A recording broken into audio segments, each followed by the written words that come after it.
ನಮಸ್ಕಾರ ವೀಕ್ಷಕರೇ, ಸಮಕಾಲೀನದ 559ನೇ ಕಂತಿಗೆ ನಿಮಗೆ ಸ್ವಾಗತ.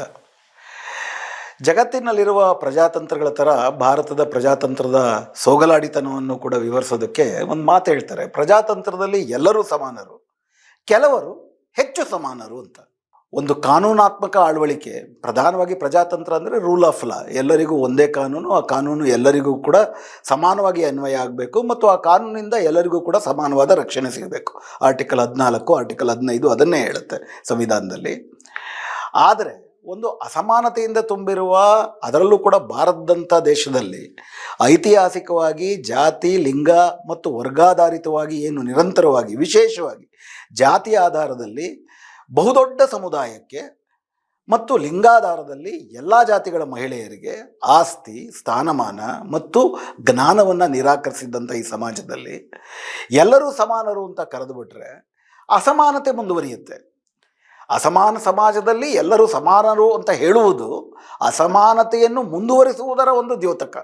ಹೀಗಾಗಿ ವಿಶೇಷವಾಗಿ ಈ ಐತಿಹಾಸಿಕ ಕಾರಣಕ್ಕಾಗಿ ಹಿಂದುಳಿದವರಲ್ಲ, ಮೇಲ್ಜಾತಿಗಳು ಅಥವಾ ಅಧಿಕಾರದಲ್ಲಿರುವವರು ಕೆಲವರು ತಮ್ಮ ಗುಲಾಮರಾಗಿರಲಿ ಅಂತೇಳಿ ಬಲವಂತವಾಗಿ ಅವ್ರಿಗೆಲ್ಲವನ್ನು ನಿರಾಕರಿಸಿ ಅವ್ರನ್ನ ಹಿಂದುಳಿಸಿದರು.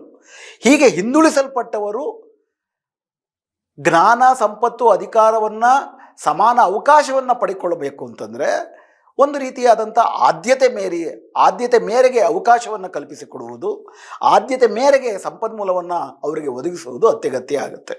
ಇದು ಪ್ರಜಾತಂತ್ರದ ನಿಜವಾದ ಸ್ವರೂಪ ಆಗುತ್ತೆ. ಭಾರತದಂಥ ಸಂದರ್ಭದಲ್ಲಿ ಜಾತಿ ಆಧಾರಿತವಾದಂಥ ಮೀಸಲಾತಿ, ಲಿಂಗಾಧಾರಿತವಾದಂಥ ರಕ್ಷಣೆಗಳು ಇವೆಲ್ಲವೂ ಕೂಡ ಈ ಹಿನ್ನೆಲೆಯಿಂದ ಬಂದದ್ದು. ಆದರೆ ನಮ್ಮ ಸಮಾಜ ಎಷ್ಟು ಆಳವಾಗಿ ಜಾತಿಗ್ರಸ್ತ ಸಮಾಜವಾಗಿದೆ, ಲಿಂಗಾಧಾರಿತ ಭೇದ ಭಾವಗಳ, ತಾರತಮ್ಯಗಳ ಸಮಾಜವಾಗಿದೆ ಅಂತಂದರೆ, ಈ ದೇಶಕ್ಕೆ ಸ್ವಾತಂತ್ರ್ಯ ಬಂದಾದ ಮೇಲೆ ವಿಶ್ವವಿದ್ಯಾಲಯಗಳು ಸ್ಥಾಪನೆ ಆದಾಗ ವಿಶ್ವವಿದ್ಯಾಲಯಗಳು ತನ್ನ ಒಡಲಿಗೆ ಬರುವಂತಹ ಭಾವಿ ಭಾರತದ ನಾಗರಿಕರನ್ನು ಈ ಜಾತಿ ಮತ್ತು ಲಿಂಗಾಧಾರಿತ, ವರ್ಗಾಧಾರಿತವಾದಂಥ ತಾರತಮ್ಯವನ್ನು ನಿವಾರಿಸುವ, ನಿಜವಾದಂಥ ಸಮಾನತೆಯ ಭಾರತವನ್ನು ಸೃಷ್ಟಿಸುವ ನಿಜವಾದ ನಾಗರಿಕರನ್ನು ಮಾಡಿಸುತ್ತೆ ಅಂತ ಒಂದು ನಿರೀಕ್ಷೆ ಇಟ್ಕೊಳ್ಳಾಗಿತ್ತು.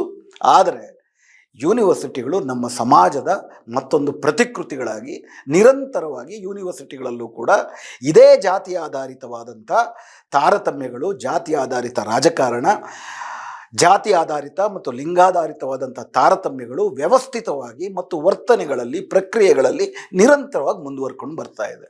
ಇದು ನೀವೆಲ್ಲರೂ ಕೂಡ ಕಂಡುಕೊಂಡಿರುವಂಥ ಸಂಗತಿ. ಇದು ನಿವಾರಣೆ ಆಗಬೇಕು ಅಂತೇಳಿ ಈ ದೇಶದಲ್ಲಿ ಹಲವಾರು ಹೋರಾಟಗಳು ನಡೀತಾನೆ ಇದೆ. ಆ ಹೋರಾಟಗಳ ಭಾಗವಾಗಿಯೇ ಅದರ ಇತಿಹಾಸವನ್ನು ನಾವು ಚರ್ಚೆ ಮಾಡೋಣ.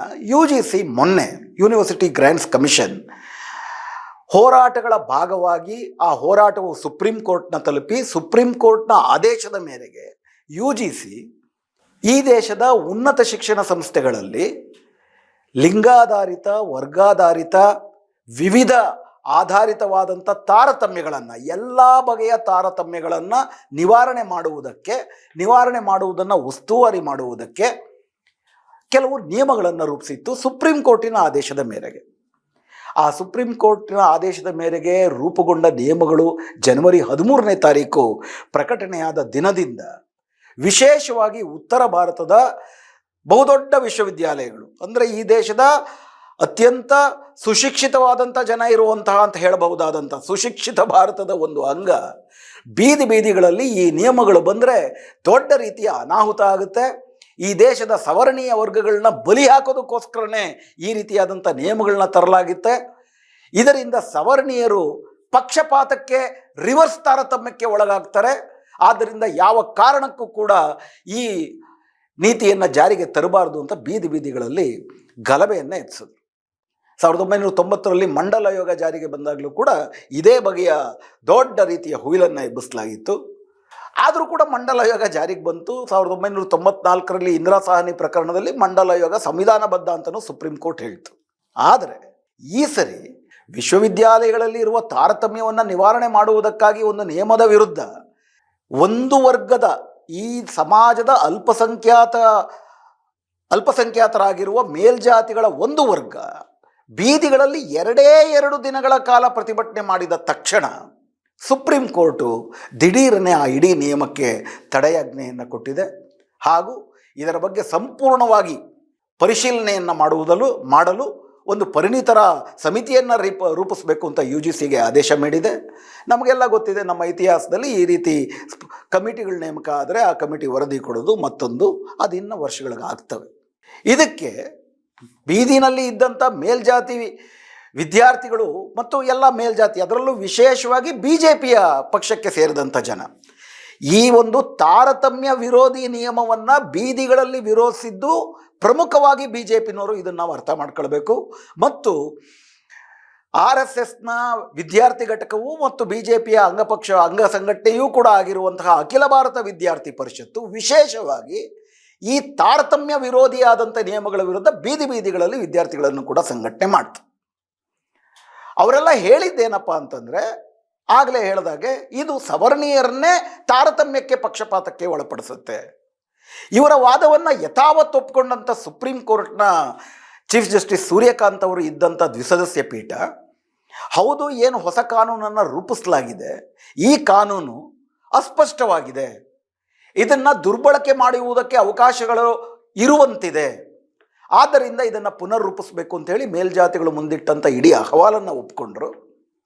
ಅಷ್ಟು ಮಾತ್ರ ಅಲ್ದಿರ ಮೌಖಿಕವಾಗಿ ನಾವು ಎತ್ತ ಕಡೆ ಹೋಗ್ತಾ ಇದ್ದೀವಿ, ಜಾತಿರಹಿತ ಸಮಾಜವನ್ನು ಸೃಷ್ಟಿ ಮಾಡಬೇಕು ಅಂದರೆ ಮತ್ತೆ ನಾವು ಜಾತಿ ಆಧಾರಿತವಾದಂಥ ವರ್ಗೀಕರಣ ಮಾಡ್ತೀವ ಅಂತೆಲ್ಲ ಹೇಳಿ ಯಾವ ಸುಪ್ರೀಂ ಕೋರ್ಟ್ನ ಇದೇ ಪೀಠ 2025ರಲ್ಲಿ ಜಾತಿ ಆಧಾರಿತವಾದಂಥ ಡಿಸ್ಕ್ರಿಮಿನೇಷನ್ ಏನು ನಡೀತಾ ಇದೆ ಅದನ್ನು ತಡೆಗಟ್ಟುವುದಕ್ಕೆ ತಾನೇ ನಿಯಮಗಳನ್ನು ರೂಪಿಸಬೇಕು ಅಂತ ಆದೇಶ ಕೊಟ್ಟಂಥ ಅದೇ ಪೀಠವೇ ಈಗ ಇಲ್ಲ ಈ ರೀತಿ ನಿಯಮ ರೂಪಿಸ್ಬಿಟ್ರೆ ದೇಶದಲ್ಲಿ ಅಶಾಂತಿ ಹಬ್ಬುತ್ತೆ, ದೇಶದಲ್ಲಿ ಅರಾಜಕತೆ ಹಬ್ಬುತ್ತೆ, ಆದ್ದರಿಂದ ಕೂಡಲೇ ಇದನ್ನು ನಿಲ್ಲಿಸಬೇಕು ಅಂತ ಇದಕ್ಕೆ ತಡೆಯಾಜ್ಞೆ ತಂದರು.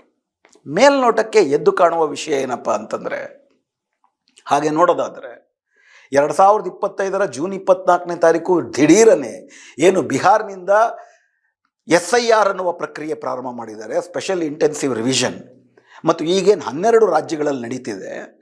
ಅಸಂವಿಧಾನಿಕವಾಗಿ ಈ ದೇಶದ ಜನರ ನಾಗರಿಕತ್ವವನ್ನು ಪರಿಶೀಲನೆ ಮಾಡುವ ಅಧಿಕಾರವನ್ನು ತನ್ನ ಮೇಲೆ ತಾನು ಆರೋಪಿಸಿಕೊಂಡಿರುವ ಚುನಾವಣಾ ಆಯೋಗ ಇಡೀ ಈ ದೇಶದ 140 ಕೋಟಿ ಜನರನ್ನು ಹಲವಾರು ಬಗೆಯ ಅಗ್ನಿ ಪರೀಕ್ಷೆಗಳಿಗೆ ಗುರಿ ಮಾಡಿ, ಅದರಲ್ಲೂ ವಲಸೆ ಕಾರ್ಮಿಕರು ಇವರು ಕೊಡುವಂತಹ ನೋಟಿಸ್ಗೆ ಸತ್ತೋ ಕೆಟ್ಟೋ ಅಂತ ಓಡೋಗ್ತಾ ಹಲವಾರು ಜನ ಭಯದಿಂದಲೇ ಆತಂಕದಿಂದಲೇ ಆತ್ಮಹತ್ಯೆ ಮಾಡ್ಕೊಳ್ತಾ ಇವರು ಕೇಳುವಂತಹ ಡಾಕ್ಯುಮೆಂಟ್ಗಳನ್ನ ಕೊಡೋಕ್ಕಾಗ್ದಿರ ಚಿಂತಾಕ್ರಾಂತರಾಗಿ ಅತ್ಯಂತ ಅಶಾಂತರಾಗಿ ಅಭದ್ರತೆ ಮತ್ತು ಅತಂತ್ರದಿಂದ ನರಳ್ತಿರಬೇಕಾದ್ರೆ ಸುಪ್ರೀಂ ಕೋರ್ಟ್ನಲ್ಲಿ ಇದರ ಬಗ್ಗೆ ಅಹವಾಲು ಹೋಗ್ತಾ ಇದೆ. UGC ನಿಯಮಗಳ ಬಗ್ಗೆ ಮೇಲ್ಜಾತಿ ವಿದ್ಯಾರ್ಥಿಗಳು ಎತ್ತಿದಂಥ ಅಪಸ್ವರ ಒಂದು ಊಹಾಪೋಹ, ಹೀಗೆ ಬಂದರೆ ಹಾಗೆ ಆಗಿಬಿಡಬಹುದು ಅಂತೇಳಿ. ಆದರೆ SIR ನಿಯಮಗಳು ಕಳೆದ 1 ವರ್ಷದಿಂದ ಇಡೀ ಭಾರತದ ತಳ ಸಮುದಾಯಗಳ, ಆ ತಳ ಸಮುದಾಯ ಅಂತ ಹೇಳಿದ್ರೆ ಅದರಲ್ಲಿ ದಲಿತರಿದ್ದಾರೆ, ಆದಿವಾಸಿಗಳಿದ್ದಾರೆ, ವಲಸೆ ಕಾರ್ಮಿಕರಿದ್ದಾರೆ, ಟ್ರಾನ್ಸ್ಜೆಂಡರ್ಸ್ ಇದ್ದಾರೆ, ಮುಸ್ಲಿಮರಿದ್ದಾರೆ, ಕ್ರಿಶ್ಚಿಯನ್ರಿದ್ದಾರೆ, ಆದಿವಾಸಿಗಳಿದ್ದಾರೆ, ಎಲ್ಲರೂ ಇದ್ದಾರೆ. ಯಾರಿಗೆ ಸ್ಥಿರವಾದ ಮಧ್ಯಮ ವರ್ಗದ ಬದುಕು ಈ ದೇಶದಲ್ಲಿ ಇದೆಯೋ, ಪ್ರಧಾನವಾಗಿ ಮೇಲ್ಜಾತಿ ಮೇಲ್ವರ್ಗಗಳನ್ನು ಬಿಟ್ಟರೆ ಅವ್ರ ಹತ್ರ ಈ ಸರ್ಕಾರ ಕೇಳುವ ಎಲ್ಲ ಡಾಕ್ಯುಮೆಂಟ್ಗಳು ಇದ್ದಾವೆ. ಅವರಷ್ಟೇ ಹಳಬರು ಅಥವಾ ಅವ್ರಿಗಿಂತ ಮೂಲ ನಿವಾಸಿಗಳಾಗಿರುವಂತಹ ಈ ದೇಶ 77 ವರ್ಷದಿಂದ ಆದರೂ ಕೂಡ ಸರ್ಕಾರ ಏನು ಸರ್ಟಿಫಿಕೇಟ್ಗಳು ಡಾಕ್ಯುಮೆಂಟ್ಗಳು ಕೊಟ್ಟಿಲ್ಲ ಅನ್ನೋ ಕಾರಣಕ್ಕೆ, ಅಥವಾ ಅವರು ಕೊಟ್ಟಿರುವಂಥ ಡಾಕ್ಯುಮೆಂಟ್ಗಳನ್ನ ಆಧಾರ್ ಆಗಿರ್ಬೋದು, ರೇಷನ್ ಆಗಿರ್ಬೋದು, ವೋಟರ್ ಕಾರ್ಡ್ ಆಗಿರ್ಬೋದು, ಅದನ್ನು ಅವರು ಒಪ್ಪುತ್ತಾ ಇಲ್ಲ. ಅವ್ರು ಕೇಳುವ ಡಾಕ್ಯುಮೆಂಟು ಇವ್ರು ಪಡ್ಕೊಳ್ಳೋ ಅಂಥ ಅಗತ್ಯವೇ ಜೀವನದಲ್ಲಿ ಬಿದ್ದಿಲ್ಲ. ಅಷ್ಟು ಮಾತ್ರಕ್ಕೆ ನೀವು ನಾಗರಿಕರೇ ಅಲ್ಲ, ಓಟೇ ಅಲ್ಲ, ಓಟ್ದಾರರೇ ಅಲ್ಲ ಅಂತೇಳಿ ಅವರನ್ನು ಸಂಪೂರ್ಣವಾಗಿ ಅವರ ಎಲ್ಲ ಸಂವಿಧಾನ ಕೊಟ್ಟಿರುವ ಹಕ್ಕುಗಳಿಂದಲೇ ಅವರನ್ನು ವಂಚಿತರನ್ನಾಗಿ ಮಾಡಿ ಅವರ ಅಸ್ತಿತ್ವ ಮತ್ತು ಅವರ ಅಸ್ಮಿತೆ ಅದನ್ನೇ ಅತಂತ್ರಗೊಳಿಸಿರುವಂತಹ SIR ಪ್ರಕ್ರಿಯೆ ಬಗ್ಗೆ 2025 ಆಗಸ್ಟಿಂದಲೂ ಕೂಡ ಸುಪ್ರೀಂ ಕೋರ್ಟಲ್ಲಿ ಕೇಸಿದೆ. ತಾತ್ಕಾಲಿಕ ತಡೆಯಾಜ್ಞೆ ಕೊಡಿ, ಈ ಒಂದು SIR ಪ್ರಕ್ರಿಯೆ ಸಾಂವಿಧಾನಿಕವ ಅಂತ ನೀವು ತೀರ್ಮಾನ ಮಾಡಿ, ಅದರ ಬಗ್ಗೆ ಅಹವಾಲುಗಳನ್ನು ಕೇಳಿ, ಅದಾದ ನಂತರ ಬೇಕಾದರೆ ನೀವು ಅದನ್ನು ಏನು ತೀರ್ಮಾನ ಬೇಕಾದರೂ ಮಾಡ್ಕೊಳ್ರಿ. ಆದರೆ ಈ ಅತಂತ್ರ ಏನು ಸೃಷ್ಟಿಯಾಗಿದೆ ಇದನ್ನು ತಡೆಯುವುದಕ್ಕೆ ತಡೆಯಾಜ್ಞೆ ಕೊಡಿ ಅಂತಂದರೆ ತಳ ಸಮುದಾಯಗಳ ಆತಂಕವನ್ನು ಪರಿಗಣಿಸದ, ತಳ ಸಮುದಾಯ ಅಂದರೆ ನಾನು ಹೇಳ್ತಿರೋ ಉದಾಹರಣೆಗೆ ಉತ್ತರ ಪ್ರದೇಶದಲ್ಲಿನ ಸುಮಾರು 6 ಕೋಟಿ ಜನ ಅಹವಾಲುಗಳನ್ನು ಸಲ್ಲಿಸ್ತಾ ಇದ್ದಾರೆ, ನೋಟಿಸ್ಗಳನ್ನು ಪಡ್ಕೊಂಡಿದ್ದಾರೆ. ತಮಿಳುನಾಡಲ್ಲಿ 1.6 ಕೋಟಿ ಜನ, ವೆಸ್ಟ್ ಬೆಂಗಾಲಲ್ಲಿ ಹೆಚ್ಚು ಕಡಿಮೆ 2 ಕೋಟಿ ಜನ. ಅಂದರೆ ಈ ಥರ ಕೋಟಿ ಜನರು ಅವರ ಬದುಕು ಅತಂತ್ರವಾಗ್ತಿದೆ ತಮ್ಮದಲ್ಲದ ತಪ್ಪಿಗೆ. ಹೊಸದಾಗಿ ಚುನಾವಣಾ ಆಯೋಗ ಬಳಸಿರುವಂಥ ಸಾಫ್ಟ್ವೇರ್ ಕಳಿಸಿರೋ ನೋಟಿಸಿನ ಕಾರಣಕ್ಕೆ.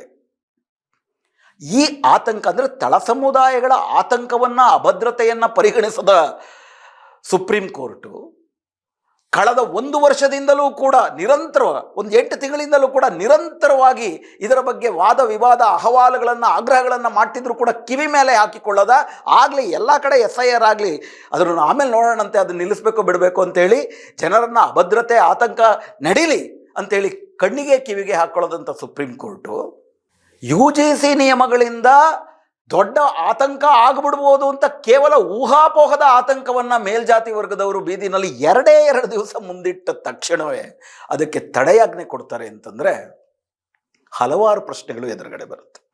ಹಾಗಾದರೆ ಭಾರತದಲ್ಲಿ 2 ದೇಶಗಳಿದ್ದಾವೆ. ತಳ ಸಮುದಾಯಗಳಿಗೆ ಒಂದು ಕಾನೂನು, ಮೇಲ್ಜಾತಿ ಮೇಲ್ವರ್ಗದ ಜನರಿಗೆ ಮತ್ತೊಂದು ಕಾನೂನು ಇದೆಯಾ? ಇವರಿಬ್ಬರ ಆತಂಕಗಳೂ ಕೂಡ ಸಮಾನವಾಗಿ ಪರಿಗಣನೆ ಆಗಬೇಕಲ್ವಾ ಅಂತೇಳಿ ಹಲವಾರು ಪ್ರಶ್ನೆಗಳು ಬರುತ್ತೆ. ಆ ಪ್ರಶ್ನೆಗಳನ್ನು ಮುಂದೆ ಚರ್ಚೆ ಮಾಡೋಣ. ಪ್ರಧಾನವಾಗಿ ಯಾವ ಒಂದು ಆತಂಕವನ್ನು ಇವತ್ತು ಮೇಲ್ಜಾತಿ ಮಧ್ಯಮ ವರ್ಗದವರು, ಸುಪ್ರೀಂ ಕೋರ್ಟು, BJP ಪಕ್ಷ ಈ ಒಂದು ನಿಯಮ ಬಂದ್ಬಿಟ್ರೆ ದೇಶವೇ ದೊಡ್ಡ ಆತಂಕಕ್ಕೆ ಗುರಿಯಾಗ್ಬಿಡುತ್ತೆ, ಅಶಾಂತಿ ಆಗ್ಬಿಡುತ್ತೆ ಅಂತ ಸುಪ್ರೀಂ ಕೋರ್ಟ್ ಹೇಳುತ್ತೆ. ಏನಿದೆ ಆ ನಿಯಮದಲ್ಲಿ? ಆ ನಿಯಮದಲ್ಲಿ ಏನಿದೆ ಅಂತೇಳಿ ತಮ್ಮ ಪರದೆಯ ಮೇಲೆ ಆ ನಿಯಮ 2026 ಜನವರಿ 13ನೇ ತಾರೀಕು university grants commission promotion of equity in higher education institutions regulations 2026 ಅದರ ಗೆಜೆಟ್ ನೋಟಿಫಿಕೇಶನ್ ತಮ್ಮ ಪರದೆಯ ಮೇಲೆ ಬರುತ್ತೆ. ಇವತ್ತೇನು ಬೀದಿನಲ್ಲಿ ಸಂಘ ಪರಿವಾರದವರು, ಮೇಲ್ಜಾತಿ ಮಧ್ಯವರ್ಗದವರು ಎಬ್ಬಿಸಿರುವ ಹುಯಿಲು ನಿಜಕ್ಕೂ ಕೂಡ ಏನಾದರೂ ಅಲ್ಲಿ ಸತ್ಯ ಇದೆಯಾ ಅಂತ ಈಗ ಈ ಕಾನೂನಲ್ಲಿ ಏನಿದೆ ಅಂತ ಹೋಲಿಸಿ ಚರ್ಚೆ ಮಾಡೋಣ.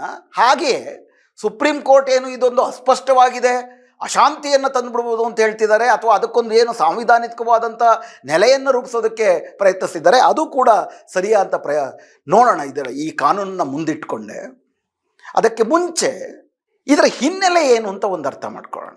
ನಮ್ಮ ದೇಶದಲ್ಲಿ ಈಗಾಗಲೇ ನಾವು ಪ್ರಾರಂಭದಲ್ಲಿ ಚರ್ಚೆ ಮಾಡಿದ ಹಾಗೆ ಯೂನಿವರ್ಸಿಟಿಗಳು ಕೂಡ ಈ ಸಮಾಜದ ಪ್ರತಿಬಿಂಬಗಳಾಗಿದ್ದೇವೆ ಹೊರತು ಸಮಾಜವನ್ನು ತಿದ್ದುವ ಹೊಸ ನಾಗರಿಕರನ್ನು ಸೃಷ್ಟಿ ಮಾಡುವ, ಈ ದೇಶದ ಸಂವಿಧಾನದ ಮೌಲ್ಯಗಳನ್ನು ಅರಗಿಸಿಕೊಂಡು ಜಾತಿ ಮೀರುವ ಅಥವಾ ಜಾತಿ ತಾರತಮ್ಯ ಇದ್ದರೆ ಅದನ್ನು ನಿಲ್ಲಿಸುವ, ಇತಿಹಾಸದುದ್ದಕ್ಕೂ ಏನು ಜಾತಿ ತಾರತಮ್ಯ ನಡೆದಿದೆ ಅದನ್ನು ಗುರುತಿಸಿ ಆದ್ಯತೆ ಮೇರೆಗೆ ವಂಚಿತರಿಗೆ ಪ್ರಧಾನ ಅವಕಾಶ ಕಲ್ಪಿಸಿಕೊಡುವ ನಿಜವಾದ ಮನುಷ್ಯರನ್ನು, ನಾಗರಿಕರನ್ನು ಸೃಷ್ಟಿಸುವ ಸಂಸ್ಥೆಯಾಗಿ ಉಳಿದಿರ, ಅದು ಕೂಡ ಜಾತಿಯನ್ನೇ ಉಳಿಯುವ, ಬೆಳೆಯುವ ಮತ್ತು ಜಾತಿ ರಾಜಕಾರಣಕ್ಕೆ ಆಡಂಬಲವಾಗಿ ಆಗಿಬಿಟ್ಟಿದೆ. ಹೀಗಾಗಿಯೇ ಅಲ್ಲಿ ಅಕಸ್ಮಾತಾಗಿ ಈ ದೇಶದಲ್ಲಿ ಇವತ್ತಿಗೂ ಕೂಡ ನೀವು ನೋಡಿದ್ರೆ ಇದರ ಬಗ್ಗೆ ಹಲವಾರು ಅಧ್ಯಯನಗಳು ನಡೆದಿದ್ದಾವೆ.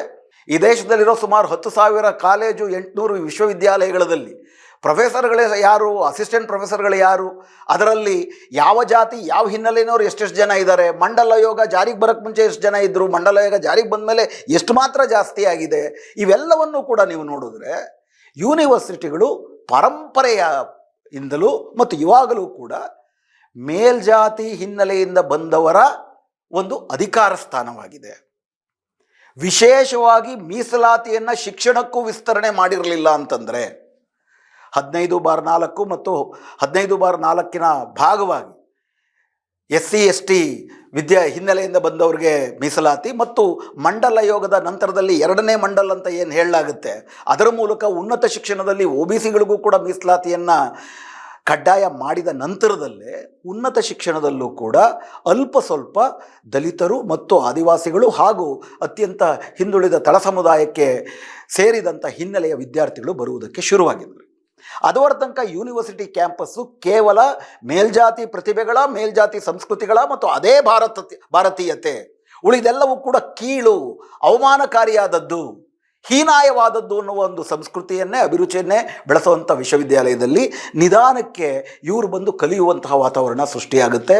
ನಿರಂತರವಾಗಿ ರಿಸರ್ವೇಷನ್ ಕ್ಯಾಟಗರಿ ಎಂದರೆ ಹೀನಾಯಿಸುವ, ಅಪಮಾನಿಸುವ ಮತ್ತು ವಿಶೇಷವಾಗಿ ಇತಿಹಾಸದ ಸಾಂಸ್ಕೃತಿಕ ಬಂಡವಾಳ ಮತ್ತು ಸಾಮಾಜಿಕ ಬಂಡವಾಳವನ್ನು ಹೊಂದಿರುವಂತಹ ಈ ವರ್ಗಗಳು, ಜಾತಿಗಳು ಸಹಜವಾಗಿಯೇ ಉನ್ನತ ಶಿಕ್ಷಣದಲ್ಲಿ ತಮಗೆ ಉತ್ತಮ ಕಾನ್ವೆಂಟ್ ಶಿಕ್ಷಣ, ಉತ್ತಮ ಕಂಪ್ಯೂಟರ್ ಜ್ಞಾನ ಪಡ್ಕೊಂಡು ಬಂದಾದಮೇಲೆ ಹೈಯರ್ ಎಜುಕೇಷನಲ್ಲಿ ಬಹಳ ಬೇಗ ಅವರು ನಿಭಾಯಿಸ್ಕೊಳ್ಬಹುದು. ಅವು ಯಾವ ಹಿನ್ನೆಲೆಯೂ ಇಲ್ಲದಿರ ಸುಮಾರಷ್ಟು ಸಮುದಾಯಗಳಲ್ಲಿ ಮೊದಲನೇ ಪದವೀಧರರು ಈಗ ಸೃಷ್ಟಿಯಾಗ್ತಿದ್ದಾರೆ. ಅಪ್ಪ ಅಮ್ಮ ಸುಶಿಕ್ಷಿತರಲ್ಲ, ಅವರ ಸಂಬಂಧಿಕರಲ್ಲಿ ಯಾರೂ ಕೂಡ ಈ ರೀತಿ ಶಿಕ್ಷಣದಲ್ಲಿ ಬೆಳೆದವರಿಲ್ಲ, ಅಧಿಕಾರಿಗಳಿಲ್ಲ, ಹಾಸ್ಟೆಲ್ ಇಲ್ಲ ಅಂತಂದರೆ ನಗರದಲ್ಲಿದ್ದು ಓದಕ್ಕಾಗಲ್ಲ. ಈ ರೀತಿ ಹಲವಾರು ಅತ್ಯಂತ ವ್ಯವಸ್ಥಿತ ವಿಕಲ್ಪಗಳು, ಅಂದರೆ ವ್ಯವಸ್ಥಿತವಾದಂಥ ಅಂಗವೈಕಲ್ಯಗಳು, ಸಾಮಾಜಿಕ ವೈಕಲ್ಯಗಳು ಯಾವುದು ಮೇಲ್ಜಾತಿನವರಿಗೆ ಸುಲಭವಾಗಿ ಕೌಟುಂಬಿಕ ಹಿನ್ನೆಲೆಯಿಂದ ಸಿಗುತ್ತೆ, ಅವರ ಮನೆ, ಅವ್ರಿಗಿರುವಂತಹ ಸಂಬಂಧಗಳು, ಅವ್ರಿಗಿರುವ ಸೌಲಭ್ಯಗಳು ಅವ್ಯಾವುದೂ ಇಲ್ಲದೀರ ಓದಕ್ಕೆ ಬರುವಂಥವರು ಹಲವಾರು ಅಡೆತಡೆಗಳನ್ನು ಎದುರಿಸ್ತಾರೆ. ಅದನ್ನು ಪ್ರತಿಭಾಹೀನತೆ ಅಂತನ್ಬಿಟ್ಟು ಅದನ್ನು ಗುರುತಿಸಿ ಹೀನಾಯಿಸಿ ಅವಮಾನಿಸಿ ಅತ್ಯಂತ ಪ್ರತಿಭಾನ್ವಿತರು ಅಂದರೆ ಎಲ್ಲ ಇದ್ದು ಎಲ್ಲ ಸೌಲಭ್ಯಗಳನ್ನು ಪಡ್ಕೊಂಡು 60 ಮಾರ್ಕ್ಸ್ ಪಡೆಯೋದು ಬೇರೆ, ಏನೂ ಸೌಲಭ್ಯಗಳಿಲ್ದಿರ 60 ಮಾರ್ಕ್ಸ್ ಪಡೆಯೋದು ಬೇರೆ. ಏನೂ ಸೌಲಭ್ಯಗಳಿಂದ ಇಂತಹ ಸಾಮಾಜಿಕ ಹಿನ್ನೆಲೆಯಿಂದ ಬಂದವರು ಪಡೆಯುವ 50 ಮಾರ್ಕ್ಸು ಇತಿಹಾಸದುದ್ದಕ್ಕೂ ಮತ್ತು ಇವತ್ತಿಗೂ ವರ್ತಮಾನದಲ್ಲೂ ಕೂಡ ಅಪಾರ ಸೌಲಭ್ಯವನ್ನು ಹೊಂದಿರೋರು ಪಡೆಯೋ 90 ಮಾರ್ಕ್ಸ್ಗಿಂತ ಅತಿ ಉತ್ಕೃಷ್ಟವಾದದ್ದು. ಅವ್ರಿಗೆ ಇನ್ನಷ್ಟು ಅವಕಾಶ ಸಿಕ್ಕಿದ್ರೆ ಇವೆಲ್ಲವನ್ನೂ ಕೂಡ ಉಲ್ಲಂಘಿಸಿ ಈ ದೇಶವನ್ನು ಕೂಡ ಮುಂದುವರಿಸಬಲ್ಲಂಥವರು. ಆ ಅವಕಾಶ ಒದಗಿಸಬೇಕು. ಅವಕಾಶ ನಿರಾಕರಣೆ ನಮ್ಮ ದೇಶದ ಇತಿಹಾಸ. ಮೀಸಲಾತಿಯ ಕಾರಣಕ್ಕಾಗಿ ಕೊಟ್ಟೂ ಕೊಡದಂತೆ ಅರಮನಸ್ಸಿನಿಂದ ಒಂದಷ್ಟು ಅವಕಾಶಗಳನ್ನ ಕೊಟ್ಟರೆ, ಯೂನಿವರ್ಸಿಟಿ ಒಳಗಡೆ ಬಂದರೆ ನಿರಂತರವಾಗಿ ಈ ರೀತಿಯ ಅಪಮಾನ ಒಂದು ವ್ಯವಸ್ಥಿತವಾಗಿ ಹೊರಗಿಡುವಂಥದ್ದು, ಅಡ್ಮಿಷನ್ನಲ್ಲಿರ್ಬೋದು, ಪ್ರಮೋಷನ್ನಲ್ಲಿರ್ಬೋದು, ಎವ್ಯಾಲ್ಯೂಯೇಷನ್ನಲ್ಲಿರ್ಬೋದು, ಮೌಲ್ಯಮಾಪನದಲ್ಲಿರ್ಬೋದು, ಪೂರ್ವಾಗ್ರಹಗಳು, ಜಾತಿ ಪೂರ್ವಾಗ್ರಹಗಳಿರ್ಬೋದು, ಅಥವಾ ಏನು ಪ್ರಕ್ರಿಯೆಗಳಿರ್ತವೆ, ಎಕ್ಸಾಮಿನೇಷನ್ ಪ್ರಕ್ರಿಯೆ, ಎವ್ಯಾಲ್ಯೂಯೇಷನ್ ಪ್ರಕ್ರಿಯೆಯಲ್ಲೇ ಆ ರೀತಿಯಾದಂಥ ವ್ಯವಸ್ಥೆಗಳಿರ್ಬೋದು. ಈ ಎಲ್ಲ ಕಾರಣಕ್ಕೆ ಉನ್ನತ ಶಿಕ್ಷಣಕ್ಕೆ ಬಂದರೂ ಕೂಡ ಅದನ್ನು ಮುಂದುವರಿಸ್ಕೊಂಡು ಹೋಗುವುದಕ್ಕೆ ಅತಿ ದೊಡ್ಡ ತೊಂದರೆಯನ್ನು ಈ ದೇಶದ ಈ ಹಿನ್ನೆಲೆಯಿಂದ SC ST OBC ಹಿನ್ನೆಲೆಯಿಂದ ಬಂದಂಥ ಜನ ಎದುರಿಸ್ತಿದ್ದಾರೆ. ಇದಕ್ಕೆ ಅತಿ ದೊಡ್ಡ ಉದಾಹರಣೆ 2016ರಲ್ಲಿ ದಲಿತ ಹಿನ್ನೆಲೆಯಿಂದ ಬಂದಂಥ ರೋಹಿತ್ ವೇಮುಲ, ಅಪಾರ ಪ್ರತಿಭಾನ್ವಿತ ವಿದ್ಯಾರ್ಥಿ, ನಕ್ಷತ್ರಗಳ ಕನಸನ್ನು ಕಂಡಂಥ ಒಬ್ಬ ವಿದ್ಯಾರ್ಥಿ, ಬೃಹತ್ ಬಾಹ್ಯಾಂತರಿಕ್ಷ ವಿಜ್ಞಾನಿಯಾಗಬೇಕು ಅಂತ ಕನಸು ಕಂಡಂಥ ಒಬ್ಬ ವಿದ್ಯಾರ್ಥಿಗೆ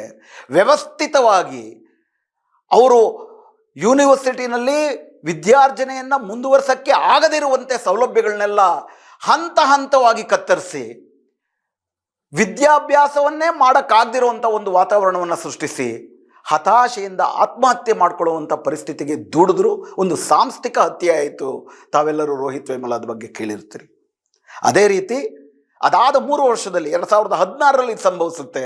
2019ರಲ್ಲಿ ಅದಾದ 3 ವರ್ಷದಲ್ಲಿ ಪಾಯಲ್ ತದ್ವಿ ಅಂತ ಮೆಡಿಕಲ್ AMSSನಲ್ಲಿ ಮೆಡಿಕಲ್ ಓದ್ತಿದ್ದಂಥ ವಿದ್ಯಾರ್ಥಿನಿ ಇಡೀ ತನ್ನ ಸಂಸ್ಥೆಯಲ್ಲಿರುವಂತಹ ವಿದ್ಯಾರ್ಥಿ, ತನ್ನ ಸಹೋದ್ಯೋಗಿಗಳು ಹಾಗೂ ಉಪಾಧ್ಯಾಯರು ಹಾಗೂ ಆ ಇಡೀ ಪ್ರಕ್ರಿಯೆಗಳು ಪ್ರತಿ ಹಂತದಲ್ಲೂ ತನಗೆ ಮಾಡ್ತಿದ್ದಂಥ ಅವಮಾನವನ್ನು ಸಹಿಸಲಿಕ್ಕಾಗದಿರ ಅವರು ಆತ್ಮಹತ್ಯೆ ಮಾಡ್ಕೊಳ್ತಾರೆ. ಇನ್ಫ್ಯಾಕ್ಟ್ 2019ರಿಂದ 2023ರ ನಡುವೆ ರಾಜ್ಯಸಭೆಯಲ್ಲಿ ಇದೇ ಸರ್ಕಾರ ಕೊಟ್ಟಿರುವಂಥ ವರದಿಗಳ ಪ್ರಕಾರ ಸುಮಾರು 92ರಷ್ಟು ಜನ, 92 SC ST ಮತ್ತು OBC ಹಿನ್ನೆಲೆಯಿಂದ ಬಂದಿರುವಂಥ ವಿದ್ಯಾರ್ಥಿನಿಯರು ಕೇಂದ್ರೀಯ ವಿಶ್ವವಿದ್ಯಾಲಯಗಳಲ್ಲಿ, IITನಲ್ಲಿ, IIMಗಳಲ್ಲಿ ಈ ಒಂದು ಅವಹೇಳನ, ವ್ಯವಸ್ಥಿತವಾದಂಥ ಮತ್ತು ಉದ್ದೇಶಪೂರ್ವಕ ಪೂರ್ವಾಗ್ರಹಗಳಿಂದ ಮಾಡ್ತಿರೋ ತಾರತಮ್ಯಗಳನ್ನು ಸಹಿಸಲಿಕ್ಕಾಗದಿರ ಆತ್ಮಹತ್ಯೆ ಮಾಡ್ಕೊಂಡಿದ್ದಾರೆ. 2023ರಲ್ಲಿ ಲೋಕಸಭೆಯಲ್ಲಿ ಇದೇ ಸರ್ಕಾರ ಕೊಟ್ಟಿರುವಂಥ ವರದಿಯ ಪ್ರಕಾರ ಇದನ್ನು ತಡೆಯೋಕ್ಕಾಗದಿರ, ಆತ್ಮಹತ್ಯೆನೂ ಮಾಡ್ಕೊಳ್ಳೋದಕ್ಕೆ ಮನಸ್ಸಾಗದಿರ 13,500 ವಿದ್ಯಾರ್ಥಿಗಳು ತಮ್ಮ ಓದನ್ನು ಅರ್ಧಕ್ಕೆ ನಿಲ್ಲಿಸಿ ವಾಪಸ್ಸು ಮರಳಿದ್ದಾರೆ. ಜಾತಿ ಕೂಪಕ್ಕೆ ವಾಪಸ್ಸು ಈ ವ್ಯವಸ್ಥೆ ಅವರನ್ನು ದೂಡಿದೆ. ಇವೆಲ್ಲವೂ ದಾಖಲಾಗಿಲ್ಲದೆ ಇರೋದು ಇನ್ನೆಷ್ಟು. ಈ ಎಲ್ಲ ಕಾರಣಗಳಿಗಾಗಿ ವಿಶ್ವವಿದ್ಯಾಲಯಗಳಲ್ಲಿ ಈ ವ್ಯವಸ್ಥಿತ ತಾರತಮ್ಯಗಳನ್ನು ತಡೆಗಟ್ಟಬೇಕು. ಅದು ಜಾತಿ ಆಧಾರಿತ ಆಗಿರ್ಬೋದು, ಲಿಂಗಾಧಾರಿತ ಆಗಿರ್ಬೋದು. ಬರೀ ಅಷ್ಟೇ ಅಲ್ಲ, ಯಾವುದಾದ್ರೂ ಒಂದು ಪ್ರದೇಶದಿಂದ ಬಂದವರು ಅನ್ನೋ ಕಾರಣಕ್ಕೆ ಅವರು ಮೇಲ್ಜಾತಿನವರಾಗಿದ್ದರೂ ಒಂದು ಪ್ರದೇಶದವರು ಒಂದು ನಿರ್ದಿಷ್ಟ ಭಾಷೆಯನ್ನು ಮಾತನಾಡೋರು ಅನ್ನೋ ಕಾರಣಕ್ಕೂ ತಾರತಮ್ಯ ಆಗ್ಬೋದು. ಅಥವಾ ಮಹಿಳೆಯರ ಮೇಲೆ, ಅದು ಮೇಲ್ಜಾತಿ ಮಹಿಳೆಯರೇ ಆಗಿರ್ಬೋದು, ಕೆಳಜಾತಿ ಪುರುಷರು ತಾರತಮ್ಯ ಮಾಡ್ಬೋದು. ಈ ಥರದ ಎಲ್ಲ ತಾರತಮ್ಯಗಳನ್ನು ಕೂಡ ತಡೆಗಟ್ಟುವುದಕ್ಕೆ ವಿಶ್ವವಿದ್ಯಾಲಯಗಳಲ್ಲಿ ಸಮಿತಿಗಳನ್ನು ರೂಪಿಸಬೇಕು. ಇದನ್ನು ತಡೆಗಟ್ಟಬೇಕು ಅಂತೇಳಿ 2012ರಲ್ಲೇ ನಿಯಮ ಆಗಿತ್ತು, ಹೊಸದಲ್ಲ ಇದು. 2012ರಲ್ಲೇ UGC ಯೂನಿವರ್ಸಿಟಿ ಗ್ರಾಂಟ್ಸ್ ಕಮಿಷನ್ ಮಾಡುವ ನಿಯಮ ಅಂತಂದರೆ, ಇವತ್ತು ಈ ದೇಶದಲ್ಲಿರುವ ಪ್ರತಿಯೊಂದು ಕಾಲೇಜುಗಳು, ಪ್ರತಿಯೊಂದು ಯೂನಿವರ್ಸಿಟಿಗಳು ಕೂಡ UGCಯಿಂದ ಮನ್ನಣೆಯನ್ನು ಪಡ್ಕೊಳ್ಬೇಕು.